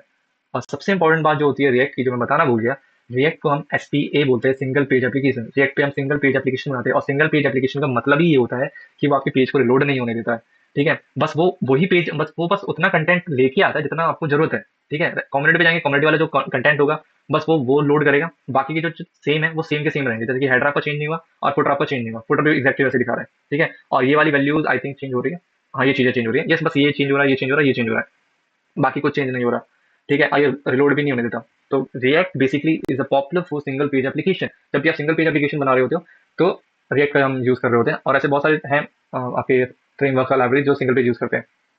अगर हम एसपीए पे जाएं, एसपीए यहाँ कुछ और ही खुल गया आई थिंक, देखते हैं what is single page application, what is single page application. तो यहाँ देखो, single page application, a web application that loads a single HTML page and dynamically update it's content via JavaScript rather than loading entire page. ठीक है, जो मैं वो बोल रहा था कि पूरे पेज को रिलोड करवाने की जगह वो सिर्फ वो कंटेंट चेंज कर देता है, जो आपको जरूरत है, जो आपको चाहिए, बाकी की चीजें नॉर्मल सेम की सेम रहती है, वो पूरा पेज को लोड नहीं करता है। तो यही होता है सिंगल पेज एप्लीकेशन। और इससे जो रिएक्ट वेबसाइट होती है, जो रिएक्ट के वेब एप्स होते हैं, वो काफी फास्ट होते हैं। ठीक है, बस ये एसपीए था। और हम, मैंने जैसे बोला था, हम ज़्यादा थियोरेटिकली नहीं जाएंगे, हम सिर्फ डायरेक्ट काम की चीज़ देखेंगे। तो सबको हटाते हैं अभी फिलहाल के लिए। तो why we should use React JS, वो अब हम जानेंगे। और आई थिंक हम यहाँ कर रहे थे। यस, हमारा सब कुछ इंस्टॉल हो गया। ठीक है, एनपीएम इंस्टॉल कर लिया हमने। अब एनपीएम रन टाइप कर देंगे। ठीक है, सिंपल सा कमांड है, कमांड भूल जाओ तो टेंशन मत लेना। पैकेज डॉट जेसन में जाना, और यहाँ जाने के बाद आपको आना है स्क्रिप्ट के अंदर, और यहाँ आपको डैब दिख रहा है। और एनपीएम रन लिखने के बाद यहाँ कुछ भी लिख देना, कुछ भी मत लिखना, मतलब डैब लिख देना, तो आपका एक जो कोड है वो रन करने लग जाएगा। फिर यहाँ पे लोकल होस्ट 5173 दे रहा है, यहाँ पे आना, कंट्रोल और क्लिक करना, तो ये कुछ ऐसा आ जाएगा। ठीक है, तो ये जो फाइल बनी है वो आ गई। वो ये चीज़ें कहाँ से आ रही है? ये ऐप डॉट जेएसएक्स से आ रही है। तो हमें कुछ ऐप डॉट जेएसएक्स में लिखा हुआ है, तो हम इसको चेंज कर देंगे। इसको हटाते हैं, इसको हटाते हैं, और इसको भी हटाते हैं, और यहाँ H1 लिखते हैं। लिखते हैं hello react JS, hello react JS. और यहाँ कुछ जावास्क्रिप्ट फाइल यूज हो रही है, जैसे index dot C S S है। ठीक है, app dot C S S है। App dot C S S basically ये ऐप डॉट जेएसएक्स का यूज कर रही है। ठीक है, हमने जो ऐप डॉट जेएसएक्स में जो भी कंटेंट लिखा था अपना, उसकी सी एस एस हमने app dot C S S में लिखी हुई है। और index dot C S S जो वो ग्लोबली यूज कर रही है। ठीक है, तो आपको जरूरत नहीं है कि सारी की सारी सी एस एस आप चाहो तो एक ही में लिख दो, आप चाहो तो अलग अलग लिखो। या हमारे पास सबसे बेस्ट चीज होता है, हम टेलविंड यूज करते हैं। ठीक है, हम इस तरह के यूज करने से अच्छा हम टेलविंड यूज कर सकते हैं, बूटस्ट्रैप यूज कर सकते हैं। पर बूटस्ट्रैप बहुत पुराना हो गया, बट क्योंकि आजकल का ट्रेंड है टेलविंड सीएसएस, क्योंकि टेलविंड सीएसएस पे काफी मस्त वीडियोस बनते हैं, सॉरी, काफी मस्त प्रोजेक्ट्स बनते हैं। ठीक है, काफी अच्छे से आप अपने सीएसएस लिख सकते हो, स्टाइलिंग कर सकते हो। तो ये चीजें होती हैं। मैंने अपने टेलविंड सीएसएस की वीडियो बना रखी है, आप देख सकते हो। हम इसमें भी यूज करेंगे जब हम रिएक्ट के प्रोजेक्ट बना रहे होंगे। ये हम सिर्फ थियरी थियरी नहीं पढ़ेंगे, और सॉरी, सिर्फ हम, हाँ, सिर्फ हम थियरी थियरी कॉन्सेप्ट पे बात नहीं करेंगे, हम थोड़ा कुछ प्रोजेक्ट बेस्ड भी काम करेंगे, ताकि हमें मजा आए काम करने में। ये कुछ आप देख सकते हो, count set count use state, आपको अभी कुछ समझ नहीं आएगा कि भाई ये सब है क्या। ठीक है, तो अभी इसको हम हटा देते हैं। इस पे हम एक एक बात धीरे धीरे चर्चा करेंगे। और इसका हम यूज करेंगे अभी, क्योंकि इसका यूज होगा, बहुत यूज होता है, बहुत ज्यादा भर भर के यूज होता है। इसके बिना तो मतलब रिएक्ट का कोई अस्तित्व नहीं है। इसको तो बहुत यूज करना पड़ता है। और जैसे कि आप H1 देख रहे हो, यहाँ पे कुछ देख रहे हो, ये चीज पता है क्यों लगाते हैं? अगर मैं ये ना लगाऊं ना, मान लो मैं हटा देता हूँ। ठीक है, और यहाँ H1 के बाद मैं लेट्स सपोज एक डिप बनाता हूँ, और यहाँ लिख देता हूँ डिप के अंदर पी लिख देता हूँ, और यहाँ लिख देता हूँ लॉरम, सॉरी लॉरम 22। क्या देख रहे हो एरर आ रहा है? क्या लिख रहा है? JS expression must have one parent element. JavaScript में जैसे आप नॉर्मल एचटीएमएल में लिख सकते हो, जैसे H1 करते हो, जैसे हमने ये किया है कि जावास्क्रिप्ट में वैलिड होता है ये चीज। ठीक है, यही डिफरेंस है जेएसएक्स में और आपके नॉर्मल एचटीएमएल में, सॉरी जावास्क्रिप्ट कह रहा था, एचटीएमएल में। तो एचटीएमएल में आप ये काम कर सकते हो, एचटीएमएल में कोई एरर नहीं आएगा आपको। लेकिन जेएसएक्स में आपको एरर देगा, क्योंकि जेएसएक्स में क्या सीन है कि आप सिर्फ एक ही पेरेंट एलिमेंट में अपना सब कुछ लिख सकते हो। अगर मैं इसको ऑन कर दूं, तो अब हमें ये एरर देखने को नहीं मिलेगा। ठीक है, अब ये सिंपल है, सेव करो, तो ये रहा लॉरन 22। और इसको हटा दूं तो हमें एरर को, और इसको मैं हटा दूं तो एरर देखने को मिलेगा। ठीक है, हमारा देख रहा क्रैश कर गया हमारा। तो हम सिंगल पेरेंट के अंदर ही बाकी चीजों को बनाते हैं। इन सबके एक सिंगल पेरेंट होना चाहिए, चाहे आप डिव ले लो, बेसिकली हम डिव लेते हैं, कई बार मेन ले लेते हैं, आप जो भी ले सकते हो। अगर आपको लग रहा है कि हमें कुछ नहीं चाहिए, मेरे को कोई डिव नहीं चाहिए, तो आप ये हटा देते हो। और इसको क्या बोलते हैं? और इसको जो हम बोलते हैं, इसको हम बोलते हैं फ्रेगमेंटेशन। ठीक है, फ्रेगमेंटेशन। तो फ्रेगमेंटेशन हम यूज करते हैं जब हमें कुछ, कोई हम इसका पेरेंट कंपोनेंट नहीं, सॉरी पेरेंट एलिमेंट अगर हम नहीं देना चाहते हैं, तो हम ये यूज कर देते हैं खाली, हमें कोई दिक्कत नहीं है। तब हम सिंगल सिंगल हम यूज कर सकते हैं, इसको अलग बना सकते हैं, इसको अलग बना सकते हैं, इसके अंदर एक सेक्शन बना सकते हैं। बट इनका एक पेरेंट एलिमेंट होना जरूरी है। नहीं देना तो आपको ये यूज करना पड़ता है। ये कुछ बेसिक्स हैं जो लाइब्रेरी में, इसकी लाइब्रेरी में है, और ये आपको यूज करने ही पड़ेंगे, इसके बिना आप कुछ नहीं कर सकते, कोई ऑप्शन नहीं है दूसरा। इसी को हम जीएसएक्स कहते हैं, यही जीएसएक्स है। और जीएसएक्स की बेस्ट बात ये कहूँ तो, जैसे कि यहाँ पे हेलो रिएक्ट जेएस आ गया, और यहाँ लिख दूँ मैं आई एम, यहाँ अभिलाष लिख दूँ मैं, सेव करते हैं, तो यहाँ आई एम अभिलाष तो आ जाएगा। वैसे कहाँ पे गया, इसे हटाते हैं, पहले सब कुछ हटा देते हैं, इसकी जरूरत नहीं है। तो यहाँ आई एम अभिलाष आ गया। लेकिन मैं अगर इसको डायनेमिकली लाना चाहूँ, जैसे कि, तो इसको डायनेमिकली कैसे लाऊंगा? तो यहाँ एक वेरिएबल बना दूंगा कॉन्स नेम के नाम से, और यहाँ मैं लिख दूंगा अभिलाष। ठीक है, अब इसको मैं कर्ली ब्रेसेस के अंदर रख दूंगा, बट नेम लिख दूंगा, और सेव करूंगा, तो क्या आएगा यहाँ पे? आपको क्या लगता है? Hello react JS I am, क्या आएगा यहाँ पे? अभिलाष आएगा। यहाँ कोई दिक्कत नहीं आएगी। और मैं यहाँ चेंज कर सकता हूँ, अभिलाष की जगह मैं लिख सकता हूँ आयुष। सेव करते हैं, तो यहाँ आयुष आ जाएगा, तो यहाँ जो भी आएगा। तो यहाँ पे ही हम डायनेमिकली चेंज कर रहे हैं, देख रहे हो? हम कोई जावास्क्रिप्ट, ये पूरा जावास्क्रिप्ट ही है, ये जो ऊपर से नीचे आप देख रहे हो पूरा जावास्क्रिप्ट देख रहे हो, हम एक फंक्शन बना रखा है हमने। हमने एक फंक्शन बना रखा है, उस फंक्शन के अंदर सब कुछ चल रहा है, उसके अंदर हम HTML लिख रहे हैं, जो कि एक्चुअली में HTML नहीं है, JSX बोलते हैं इसको, ठीक है। और उसके अंदर जब हम कर्ली ब्रेसेस के अंदर हम कुछ वेरिएबल दे देते हैं, जैसे कि नेम, तो ये डायनेमिकली चेंज कर देता है, जो भी उसकी वैल्यू होगी उस हिसाब से चलता है। तो यानी कि हम जावास्क्रिप्ट का कोई वेरिएबल यूज कर रहे होंगे या कुछ भी हम डायनेमिकली वैल्यू ला रहे होंगे, तो उसे कर्ली ब्रेसेस के अंदर पैक कर देंगे, तो वो चीज़ आ जाएगा, ठीक है। जैसे अगर मैं दिखाऊँ आपको, जैसे कि H1 है, अगर मैं यहाँ लिख दूँ कर्ली ब्रेसेस लगा के और यहाँ पे H1 में लेके आऊँ और एक कंडीशन लगा दूंगा। कंडीशन क्या होगी, अगर हमारा नेम जो है, ठीक है, नेम जो है अगर वो यहाँ पे 2 एम्परसेंट लगा दूंगा, इसका मतलब होगा एंड। अगर हम एम्परसेंट लगा रहे हैं 2 बार, जिसका मतलब होता है एंड। अगर है, नेम अगर है तो ही आए, अगर नेम नहीं है तो ना आए। तो क्या होगा, आएगा, आएगा।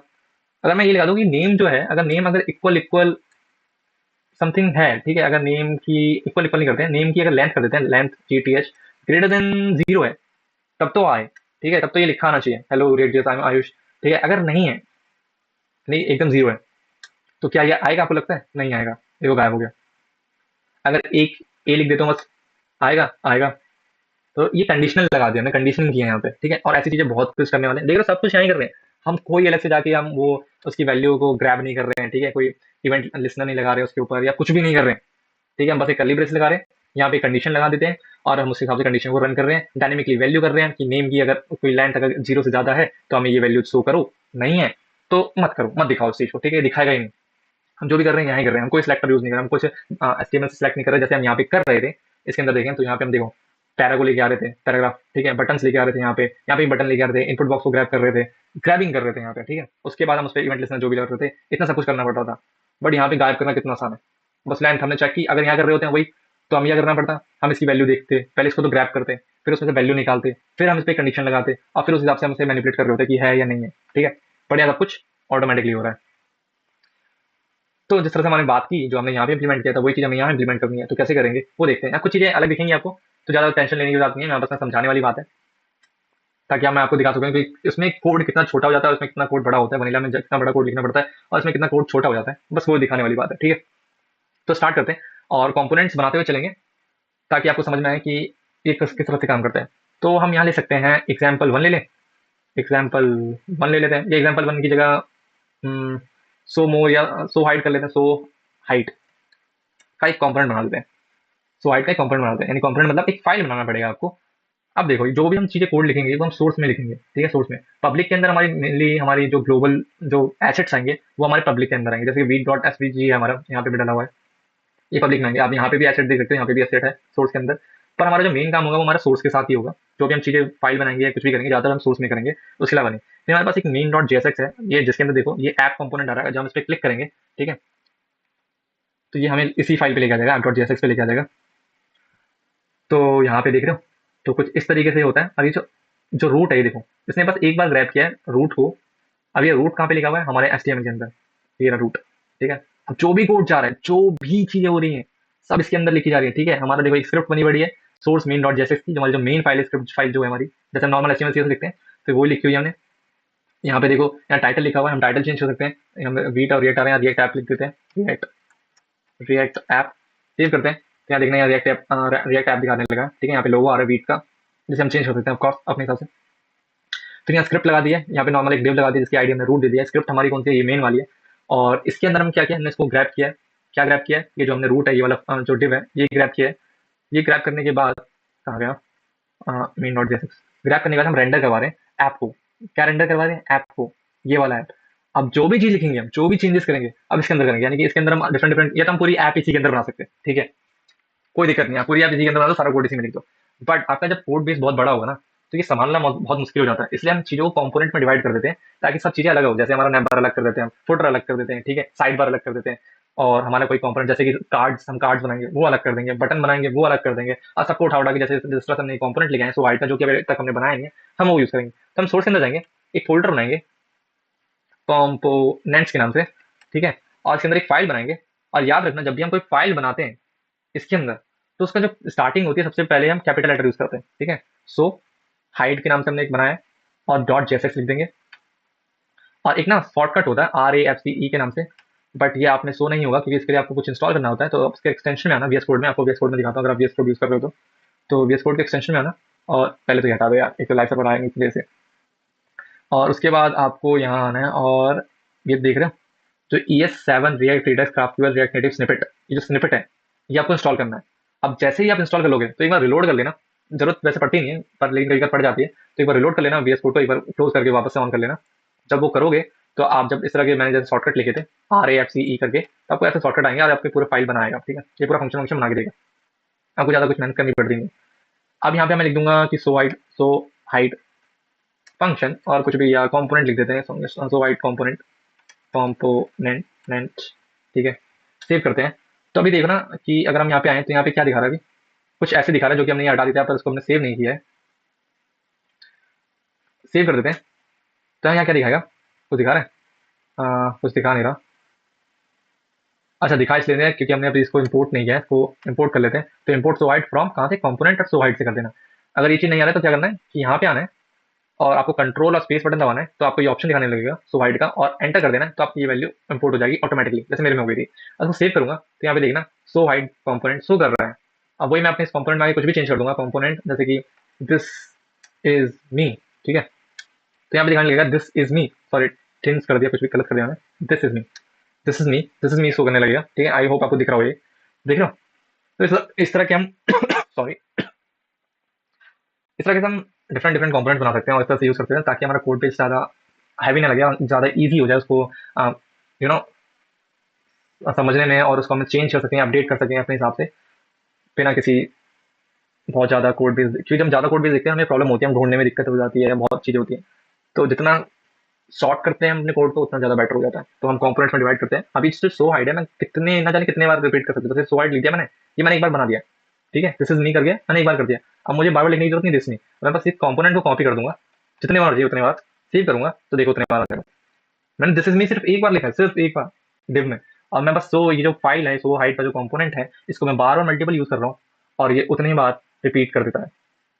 तो ये फायदा होते हैं जो रिएक्ट के, जो आप उसमें नहीं कर सकते हो बेसिकली, HTML से जावास्क्रिप्ट से नहीं कर सकते हो। तो सो हाइट हमने बनाया था, तो सो हाइट का बेसिकली हमारा क्या था मोटो, कि हमने एक पैराग्राफ लिया हुआ था जो कि था लॉरेम हैंडेड करके। ठीक है, और हमने ये बना दिया, सेव कर लेते हैं। तो लॉरेम सो हैंडेड ये सब आ गया। और एक काम करते हैं, पहले तो हम इसकी CSS हटा देते हैं, बहुत तंग कर रही है मेरे को, कॉपी हटाते हैं, इसे सेव करते हैं। तो ये कुछ आ रहा है और इसकी भी हटा देते हैं,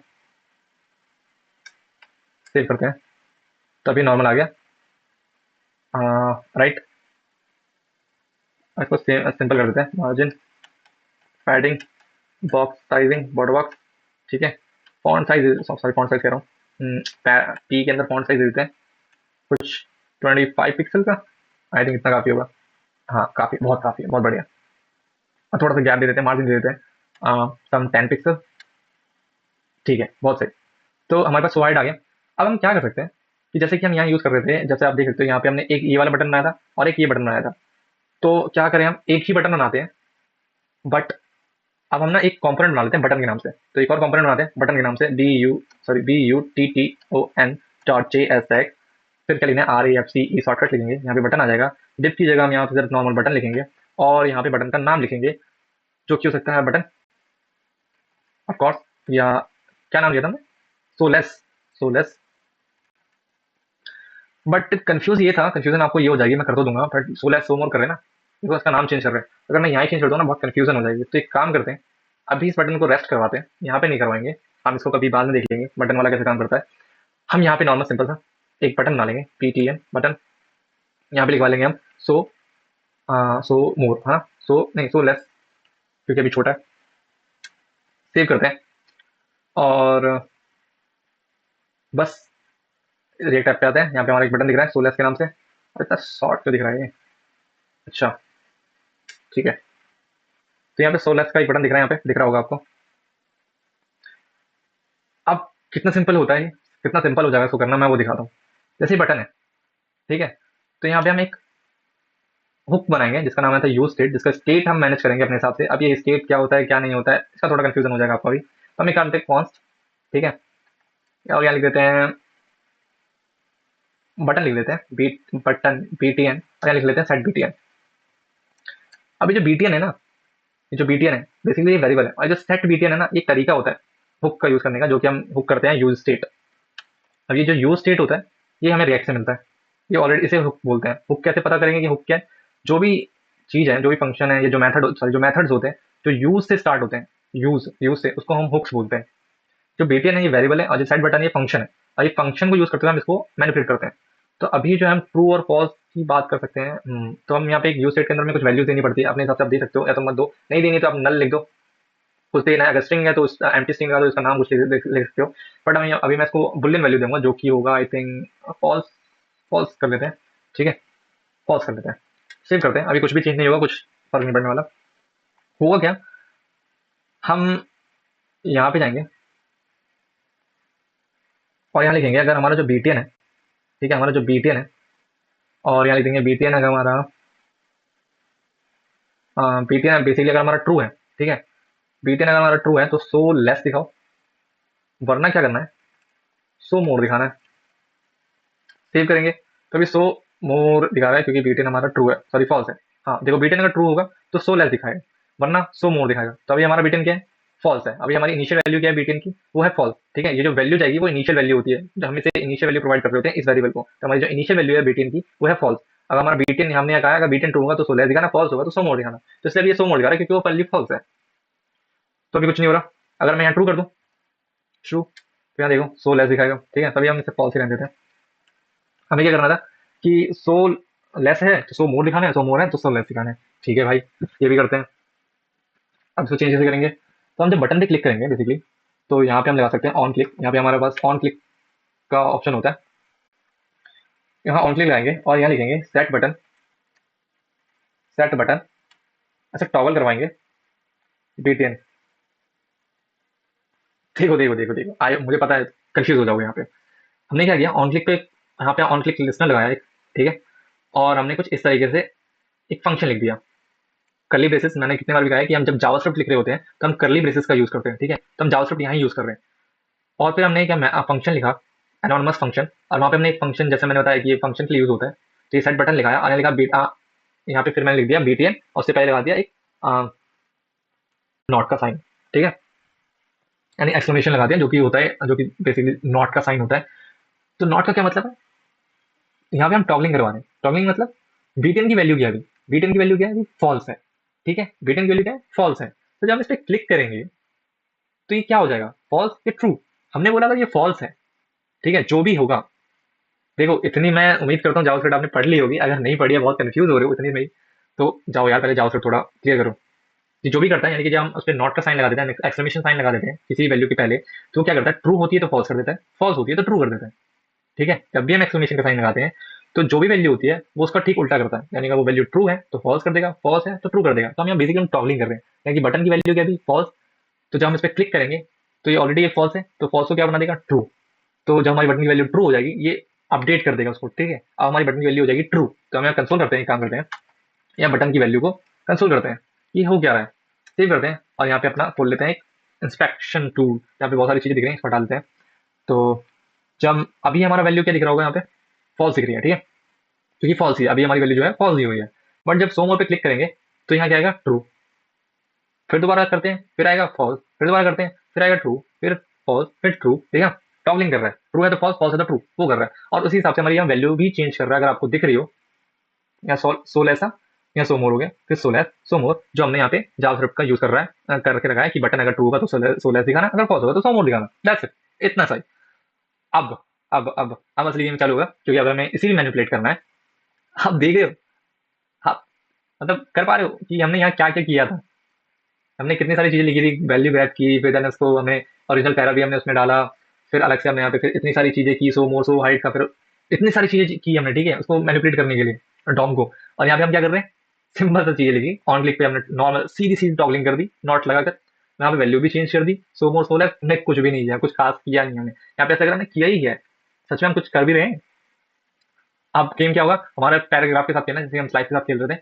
तो अगर वैल्यू हमारी ट्रू है तो यहाँ पे हमें लगाना पड़ेगा, तो BTN की वैल्यू अगर ट्रू होगी, फॉल्स करेंगे, फॉल्स में सो मोर दिखाएगा, तो यानी कि ठीक है, BTN अगर, हाँ ठीक है, BTN अगर फॉल्स है, पहले देख लेते हैं, फिर मैं थोड़ा बहुत कंफ्यूज हो जाता हूँ मैं भी। आप क्या करेंगे, हम यहाँ पे भी जावास्क्रिप्ट लगाने वाले हैं। तो जावास्क्रिप्ट जब भी यूज करते हैं क्या करना पड़ता है हमें, क्या करना पड़ता है जल्दी, कर्ली ब्रेसेस यूज करने पड़ते हैं। जब भी हम जावास्क्रिप्ट यूज कर रहे होते हैं, क्या करना पड़ता है, कर्ली ब्रेसेस यूज करने पड़ते हैं, ओके, याद रखना इस चीज को। तो हम यहाँ क्या कहेंगे, यहाँ पे हम बेसिकली ये कहेंगे कि ठीक है, क्या करना था हमें, तो मेरे को तो वही याद नहीं आ रहा क्या करना था। हाँ ठीक है, तो हम कहते हैं अगर बटन फॉल्स है, ठीक है, अगर बीटीएन इज फॉल्स यानी कि यहाँ पे हम लगा देते हैं, अभी यहाँ पे बीटीएन ट्रू है इसका मतलब, या नॉट लगा देते हैं, यहाँ फॉल्स हो जाएगा। तो बीटीएन अगर हमारा फॉल्स है तो हम ये दिखाएंगे, वरना हम क्या दिखाएंगे, हालांकि वो वैल्यू मतलब गलत होगा, हम कंडीशनल नहीं लगा रहे हैं यहाँ पे, वरना हम क्या दिखाएंगे, पैराग्राफ लॉरेम, मान लो 34 लिख देते हैं, लॉरेम 34, लॉरेम 34। अब थोड़ा ना देखना है यहाँ पे क्या कर रहा हूँ, हालांकि मैंने एक्जैक्टली सेम चीज नहीं की है, मैंने अलग चीज की है, अब उसे वैसे भी करेंगे, बट लेकिन पहले ये देखते हैं कि क्या कर रहे हैं यहाँ पे। अब इसको रिलोड करते हैं, तो सो मोर पे तो सो मोर ही दिखा रहे हैं, यानी कि हमें यहाँ पे वैल्यू चेंज करनी पड़ेगी, यानी कि ये हटा देते हैं, वैल्यू ट्रू है तो ये करना ही है। तो देखो, जब हमारी वैल्यू ट्रू थी, जब हमारी वैल्यू ट्रू है यानी फॉल्स है, हमारी जो वैल्यू एग्जैक्टली यही वाली है, तो जब हमारी वैल्यू ट्रू होगी, अभी हमारी वैल्यू फॉल्स है, हमारी ट्रू होगी तो हमें ये बड़ा वाला पैराग्राफ दिखाना, अगर फॉल्स होगी तो ये वाला दिखाना, तो हमारी वैल्यू अभी क्या है, फॉल्स, तो इसलिए हमें छोटा वाला पैराग्राफ दिखा रहा है। जब सो मोर करेंगे तो हमें बड़ा वाला पैराग्राफ दिखा रहा है, क्योंकि वैल्यू हमारी ट्रू हो चुकी है, तो सोलो है सो मोर। बट जब हम कमेंट लिखते हैं तो हम ऐसा तो कर नहीं सकते, हमें क्या पता कमेंट क्या लिखा जा रहा है, कैसे लिखा जा रहा है, ठीक है, वो ज्यादा है, छोटा है, कम है, हमें तो उसका कोई आइडिया ही नहीं है, राइट, हमें इसका कोई आइडिया नहीं है। तो इसको कैसे किया जाए, कैसे छेड़ें इसको फिर, तो इसको छेड़ने का तरीका ये है कि अगर हम यहाँ लिख दें कॉन्स्ट फॉर्मेट लिख देते हैं, और यहाँ आके जो भी वैल्यू है आपकी स्ट्रिंग वाली, यहाँ पेस्ट कर देते हैं, कट करते हैं और यहाँ पेस्ट कर देते हैं। अब क्या हम इसको डायरेक्टली यहाँ यूज कर सकते हैं, इसको हटा देते हैं पहले, क्या हम कमेंट यूज कर सकते हैं यहाँ पे, इसको भी 2 मिनट के लिए हटा देते हैं, ये भी जरूरत नहीं है। अगर क्या हमें कमेंट यूज करना है ये वाला पूरा, तो कमेंट यूज कर सकते हैं, सेव करते हैं। ओ मैंने बटन हटा दिया, सॉरी, बस ये हटाना था। तो हम यहाँ पे क्या लिखेंगे, यहाँ पे हमें लिखना है अगर बटन अगर ट्रू है, ठीक है, तो हम क्या करेंगे, कमेंट के अंदर हम स्लाइस लगा देंगे, और 0 से लेके 200 तक, ठीक है, एंड क्या गलती आ रही है, अच्छा नहीं, वरना हम नॉर्मल कमेंट लिखेंगे, ठीक है।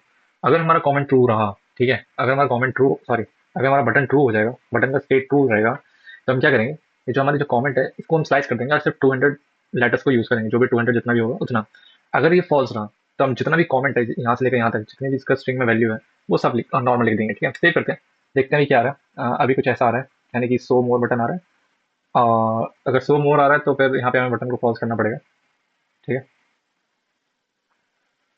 क्योंकि बटन अभी ट्रू है, बटन की वैल्यू भी ट्रू है, तो बटन ट्रू है तो कमेंट स्लाइस, ये बटन को फॉल्स कर दिया, अगर बटन फॉल्स है तो ये आएगा, वरना ये आएगा। तो हमारा कुछ ऐसा आ रहा है, तो हम जब सो मोर पे क्लिक करेंगे तब ये पूरी वैल्यू आ रही है, 16 करेंगे तो ये आएगा, ठीक है। तो जस्ट देख सकते हो यार, बहुत कम में ही हमने, बहुत कम कोड में, बस इतने सी कोड में हमने पूरा जितना भी हमारा जो ये वाला था यहाँ पे 16 वाला, हमने एग्जैक्टली सेम चीज बना दी रिएक्ट में, ठीक है, बिना कोई ज्यादा मेहनत किए हुए, बस सिंपल से स्टेप किए हमने, ठीक है, और हमने कंप्लीट कर दिया, यहाँ पे लिख दिया, यहाँ बटन लिख दिया, और इतने में सब कुछ हो गया हमारा। देख रहे हो कितना इजीली हमने इसके अंदर कितना सब कुछ किया था, इतना सब कुछ करना पड़ा था हमें इस वाले फंक्शन को इस वाले फीचर को बनाने के लिए, सो और हाइड वाले फीचर को बनाने के लिए हमें इतना सब कुछ करना पड़ा था, लेकिन इसमें हमने बस इतना सा किया। क्यों, यही हमारा एस्टीमल चल रहा है, ठीक है, यहाँ पे भी हमने अपने एस्टीमल लिख दिया, एलिमेंट्स हमारे सो हो रहे हैं, और उसी में हमने यहाँ पे जावास्क्रिप्ट को भी यूज कर दिया यहाँ पे, और जो हमने ये यूज किया है इसको हम बोलते हैं हुक, जो हमारे स्टेट को मैनेज करता है, ठीक है, आपका स्टेट अभी क्या है उसको डिफाइन करता है कि क्या होगा, उसकी वैल्यू क्या है अभी, और आप उसे अपडेट कर सकते हो उस हिसाब से, जैसे कि यहाँ पे हमने अपडेट किया है। ये चीज़ें धीरे धीरे देखेंगे कि किस तरह से होता है और किस तरह से इसका यूज़ है, यूज स्टेट हुक का हम किस तरह से यूज़ करते हैं। और और भी हमारे पास हुक्स होते हैं, यूज स्टेट हो गया, यूज इफेक्ट हो गया, यूज आईडी हो गया, यूज रैप हो गया, यूज कॉल बैक हो गया, यूज मेमो हो गया, बहुत सारे हैं, हम एक एक करके उसे पढ़ेंगे। तो अभी फिलहाल ये था, तो हमने पहला फीचर हमने अपना कंप्लीट कर लिया सोहाइड वाला, इसके साथ। अब तो सोचो अगर हमने ये वाला इतने इजीली बना लिया है, तो हमारा जो ये वाला होगा, इनपुट वाला जो होगा, जो हमने यहाँ पे किया था, वो भी कितना ईजी होगा, उसमें हमने ज़्यादा टफ नहीं होगा। यहाँ पे जैसे कि हमने एलिमेंट क्रिएट कर रहे हैं यहाँ पे, ठीक है, और यहाँ पे लिस्ट ग्रैप कर रहे हैं, फिर एलिमेंट क्रिएट कर रहे हैं लाइक, फिर उसके अंदर वैल्यू देख रहे हैं, वैल्यू पुट कर रहे हैं, देन अपेंड चाइल्ड कर रहे हैं यूएल के अंदर, फिर उसकी वैल्यू हटा रहे हैं, कितनी सारी चीजें कर रहे हैं यहाँ पे, राइट। क्या हमें सच में उसकी जरूरत पड़ेगी करने की, तो एक और कंपोनेंट बनाते हैं जिसका नाम होगा आपका लिस्ट, ठीक है, टू डू कर लेते हैं, टू डू, या आइटम्स कुछ भी बना लो, टू डू कर लो, to do dot JSX, R F C short form again. और यहाँ पे क्या करना है, एक इनपुट बॉक्स बनाएंगे, input text and placeholder, enter your item, ठीक। और यहाँ हमें आईडी वाईडी देने की जरूरत है भी नहीं, क्योंकि सब कुछ हमारा यहाँ पे ही हो जाता है जावास्क्रिप्ट से। यहाँ पे हमें आईडी क्रैक करने की जरूरत पड़ती नहीं है, तो इसलिए हम आईडी यहाँ दे ना दे कोई फर्क नहीं पड़ता ज़्यादा। और फिर एक बटन आएगा जिसका नाम होगा add item, that is it. Save करते हैं, तो क्या अभी हमें यहाँ पे दिखेगा ये?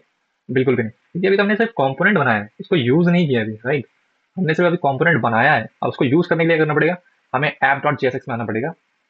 और यहाँ पे आके हम यहाँ पे शो कर सकते हैं, यहाँ पे एक h1 दे सकते हैं, या चलो h1 दे देते हैं, और यहाँ लिख देते हैं एग्जाम्पल 2, ठीक है। और इसके नीचे आते हैं और यहाँ देते हैं क्या नाम सा, टू डू। इसको लेके आते हैं, इम्पोर्ट टू डू करते हैं कॉम्पोनेंट टू डू से, और यहाँ सेव कर देते हैं।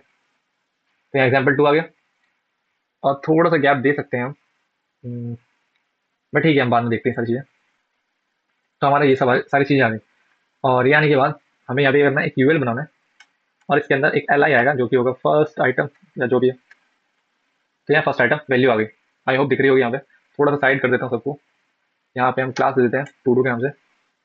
और हाँ, जैसे कि हम HTML में क्लास लिखते थे, क्लास देने के लिए वहाँ पे हमें क्लास नेम देना पड़ता है, क्योंकि हम जावास्क्रिप्ट यूज कर रहे हैं। अगर हम यहाँ क्लास देंगे तो क्लास ऑलरेडी, जो क्लास कीवर्ड है ऑलरेडी हमारा जावास्क्रिप्ट में रहता है क्लासेस बनाने के लिए, अगर आपको पता है, ठीक है। हमने क्लास बनाई होगी, ऑब्जेक्ट ओरिएंटेड किया ओप्स, तो वहाँ पे हम क्लास बनाने के लिए क्लास वर्ड का यूज करते हैं, क्लास कीवर्ड का। तो वो क्लास कीवर्ड जावास्क्रिप्ट में ऑलरेडी रिजर्व्ड है, तो इसलिए हम क्लास वर्ड यूज नहीं कर सकते, क्लास कीवर्ड, इसलिए हमारे पास यहाँ पे होता है क्लास नेम। तो यहाँ पे हम क्लास नेम यूज करते हैं, आईडी के लिए हम आईडी यूज करते हैं, बट लेकिन जब क्लास जब हम यूज कर रहे होते हैं तो उसकी जगह हम क्लास नेम यूज करते हैं, क्योंकि भूलो मत, it's not a JavaScript, it's a JSX, right. तो सेव करते हैं, और एक क्लास नेम टू डू को लेते हैं, थोड़ा सा से गैप दे देते हैं, ज़्यादा कुछ करना नहीं है हमें, डॉट, बाकी आपकी जो CSS जैसी होती है वैसी होगी। मार्जिन दे देते हैं 20 पिक्सल, सेव करते हैं, फिर थोड़ा साइड में आ जाएगा, राइट। एंड इस टू डू के अंदर ही हमारे पास यूएल है, इसको हम थोड़ा मार्जिन यहाँ से भी दे देंगे, 1 रैम का देते हैं, सेव। तो यह फर्स्ट आइटम आ गया, डन। अब वापस आते हैं हम अपने टू डू में, और यहाँ क्या करना था कि जो भी हम आइटम यहाँ लिखेंगे और ऐड बटन पे क्लिक करेंगे, वो हमारा आइटम यहाँ पे स्टोर हो जाना चाहिए। तो किस तरह से होता है वो? तो सिंपल सी बात ये है कि हम वापस हमें स्टेट बनाना पड़ेगा कौन, और यहाँ लिख देंगे आइटम और सेट आइटम, क्योंकि इसको हम एक एरे फॉर्म में लेंगे ताकि हमारी पुरानी वैल्यू भी और साथ में नई वैल्यू भी ऐड होती जाए, ठीक है। तो हम इसको कर देंगे यूज स्टेट, और यूज स्टेट को जब यूज करते हैं इसका यही एक तरीका होता है, ठीक है। इसका फॉर्मेट यही होता है कि कौन लिखते हैं, फिर एक स्क्वायर ब्रैकेट यूज करते हैं, फिर आइटम लिखते हैं, जो भी उसका आपको नाम लिखना है वो लिख सकते हो, और फिर सेट यूज करते हुए उसका यही नाम लिखते हैं, जैसे कि हमने आइटम लिखा, वेरिएबल का नाम दे दिया, देन कॉमा सेट आइटम, ये लिख दिया हमने। एक फॉर्मेट है, हम ऐसे यूज करते हैं, ठीक है। स्टैंडर्ड फॉर्मेट बना रखा है, हम इस तरह से यूज करते हैं।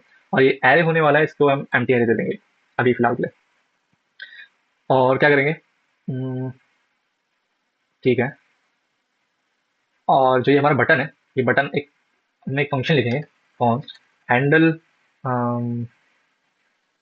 हैंडल चेंज के नाम से लिख देंगे। और मैं एक चीज़ और बताना चाहूँगा, जैसे मैं एक चीज़ रखाऊंगा, अब हम इनपुट के साथ काम करते हैं ना, तो यहाँ पे कुछ चीज़ें होती है, यहाँ चीज़ें बहुत डिफरेंट होती है इनपुट के साथ। यहाँ में ना, यहाँ पहले से हमें वैल्यू देनी पड़ती है, ठीक।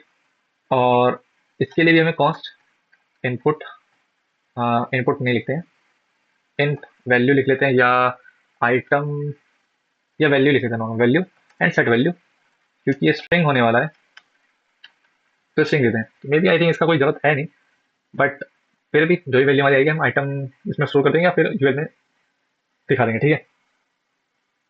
तो हमारी जो वैल्यू होने वाली है, हम ये वाली वैल्यू यहाँ पे दे देंगे, वैल्यू के अंदर हम वैल्यू प्रोवाइड कर देंगे, ठीक है। इस वैल्यू के अंदर वैल्यू दे देंगे, आप इसको कुछ चेंज भी कर सकते हो, क्योंकि ये सेम सेम हो जाएगा तो कंफ्यूजन हो जाएगी, तो इसको एक काम करते हैं, क्या दें, इनपुट वैल्यू दे दें, या चलो इनपुट वैल्यू देते हैं, input value set input value, और ये इनपुट वैल्यू जो हमारा वेरिएबल है इसको हम यहाँ पेश कर देंगे, और सेव करेंगे। तो यहाँ पे हमें अभी फिलहाल के लिए एक एरर देखने को मिलेगा, वो किस टाइप का एरर होगा वो दिखाता हूँ मैं आपको। इस पर मत जाना, क्योंकि अभी ये यूज नहीं हो रहा, set item is declare but is never use, इसलिए ये वाला आ रहा है, ये एरर नहीं है। बट एरर क्यों आएगा मैं वो दिखाता हूँ, पहले सेव करते हैं। तो यहाँ देखो, you provide a value prop to a form field without an on change handler, ठीक है। जब भी हम इनपुट में चेंज कर रहे होते हैं, जैसे कि हम मैंने आपको बताया था इसमें स्लाइड में, यहाँ पे हम क्या लिख रहे थे, on click user, on click button listener लगा रहे थे, ऑन क्लिक लिसनर लगा रहे थे। जब इनपुट के साथ हम चेंज करते हैं तो हमारे पास होता है एक हम ऑन चेंज करके, ठीक है, ताकि हम इनपुट की वैल्यूज के साथ छेड़छाड़ कर सकें, उसे चेंज कर सकें और उसे देख सकें, ठीक है। तो उसमें क्या करेंगे, यहाँ ई लिखेंगे और यहाँ लिख देंगे हमारे पास सेट इनपुट है, ये फंक्शन लिखा, और इसमें हम क्या करेंगे, जो भी वैल्यू ये होगा, ये वाली वैल्यू हम स्टोर करेंगे, जो भी हम लिख रहे होंगे ना इनपुट वैल्यू में, यहाँ पे जो भी वैल्यू डालेंगे अभी कुछ भी नहीं आएगा क्योंकि हम ऑन चेंज नहीं लिख रहे हैं, पर लेकिन जब लिख रहे होंगे जैसे कि ई डॉट टारगेट डॉट वैल्यू, तो जो भी हम वैल्यू यहाँ लिख रहे होंगे, जैसे आप लिख पाएंगे यहाँ पे दिस इज मी, तो ये जो चेंज हो रहा है इसके साथ इनपुट वैल्यू के अंदर, वो सारा रीड कर रहा होगा। और जैसे कि हम यहाँ पे पेस्ट कर सकते हैं, अगर हम एल आई में यहाँ आए और सॉरी, और यहाँ आके हम ये इन पे वैल्यू लगा दें, तो देखना क्या होगा, दिस इज मी लिखा रहा है, देखो हम जैसे जैसे चेंज करेंगे ये वो लिखाएगा अभिलाष, ठीक है, रिएक्ट ट्यूट, ठीक है। तो हम जहाँ जहाँ चेंज कर रहे हैं वो एक्जैक्टली वो वैल्यू भी चेंज करता जा रहा है, और वही वैल्यू में हम स्टोर कर रहे हैं, E dot target dot value. E क्या है, एलिमेंट है, किस कौन सा एलिमेंट, ये वाला एलिमेंट, जो वैल्यू जो चेंज कर रहे हैं, इसके एलिमेंट को टारगेट कर रहा है, और इसकी जो वैल्यू है, कौन सा एलिमेंट है, इनपुट एलिमेंट है। टारगेट क्या कर रहा है, टारगेट हमें किस चीज़ को करना है, इसकी वैल्यू को करना है, इनपुट की वैल्यू को, जो भी हम इसके अंदर लिख रहे हैं तो उसकी वैल्यू चेंज हो रही है, और वो हम कहाँ सेव करवा रहे हैं, सेट इनपुट वैल्यू में हम स्टोर करवा रहे हैं, तो यानी कि इनपुट वैल्यू चेंज हो रही है, और यहाँ पे हम इनपुट वैल्यू लिख रहे हैं तो हमें वही एक्जैक्टली वैल्यू दिख रही है। बट हमें ऐड आइटम करने पे ये चीज़ शो करनी है, तो क्या करेंगे, अभी हम इस पर नहीं चर्चा करते हैं, हमें क्या करना है, हमने ये लिख दिया और हमें लिखना है कॉन्स्ट हैंडल बटन कर लेते हैं, ठीक है। और हम बोलेंगे जब हम बटन पे क्लिक कर रहे होंगे बेसिकली, तो जब हम बटन पे क्लिक करेंगे तो क्या होगा, बटन पे क्लिक करने के बाद ये जो सेट आइटम है, सेट आइटम है, इस सेट आइटम के अंदर जो हमारी जो ऑलरेडी जो वैल्यू होगी पहले हम उसको सेव करवा देंगे, तो dot dot dot item, and then जो हमारे पास जो न्यू वैल्यू आई है जो कि इंटर वैल्यू है, वो हम सेव करवा देंगे, और इस हैंडल बटन को कॉपी करेंगे और यहाँ ऑन क्लिक में जाएंगे और डायरेक्टली हैंडल बटन करवा देंगे, ठीक है। हमने ये फंक्शन, ये वाला जो फंक्शन हमने बनाया है, ये ऑन क्लिक में डाल देंगे, और सेट आइटम के अंदर हमारी जो पहली जो वैल्यूज होंगी जितनी थी वो पहली वैल्यूज आएंगी, और उसके बाद जो नई वैल्यू हमने ऐड किया फिर उसके बाद वो वाली ऐड हो जाएगी, ठीक है। और अब हम यहाँ पर आके जो हमारी जो वैल्यू है, यानी कि अब हम क्या करने वाले हैं, सारी वैल्यूज हम शो करने वाले, शो करने के लिए हमें करने वाले तो जावास्क्रिप्ट यूज करेंगे, तो जो हमारे पास जितने भी आइटम है, आइटम के अंदर जो भी वैल्यू है वो हम शो कराएंगे, तो इसके लिए हमारे पास मैप होता है, और यहाँ दिखा देंगे हम आइटम, और आइटम के अंदर आएंगे एल आई लिखेंगे, और L I sorry L I, और ये जो आइटम वाली वैल्यू है ये वाली हम लिख देंगे, सेव करेंगे। आई होप कोई एरर ना आए, लग तो नहीं रहा। ऐड आइटम करेंगे, देखो रिएक्ट क्यूट आ गया। और एक और काम करेंगे यहाँ पे, जब हम बटन दबा देंगे तो हमारी जो इनपुट वैल्यू जो हमारी शो हो रही है इसको हम एम्प्टी कर देंगे, तो सेट इनपुट वैल्यू के अंदर एम्प्टी स्ट्रिंग डाल देंगे ताकि वो खाली हो जाए, सेव उसको ऐड आइटम करने के बाद रिलोड करते हैं, तो हमारा होगा first value add item first value, और यहाँ पे आ रहा है each child in a list should have a unique की।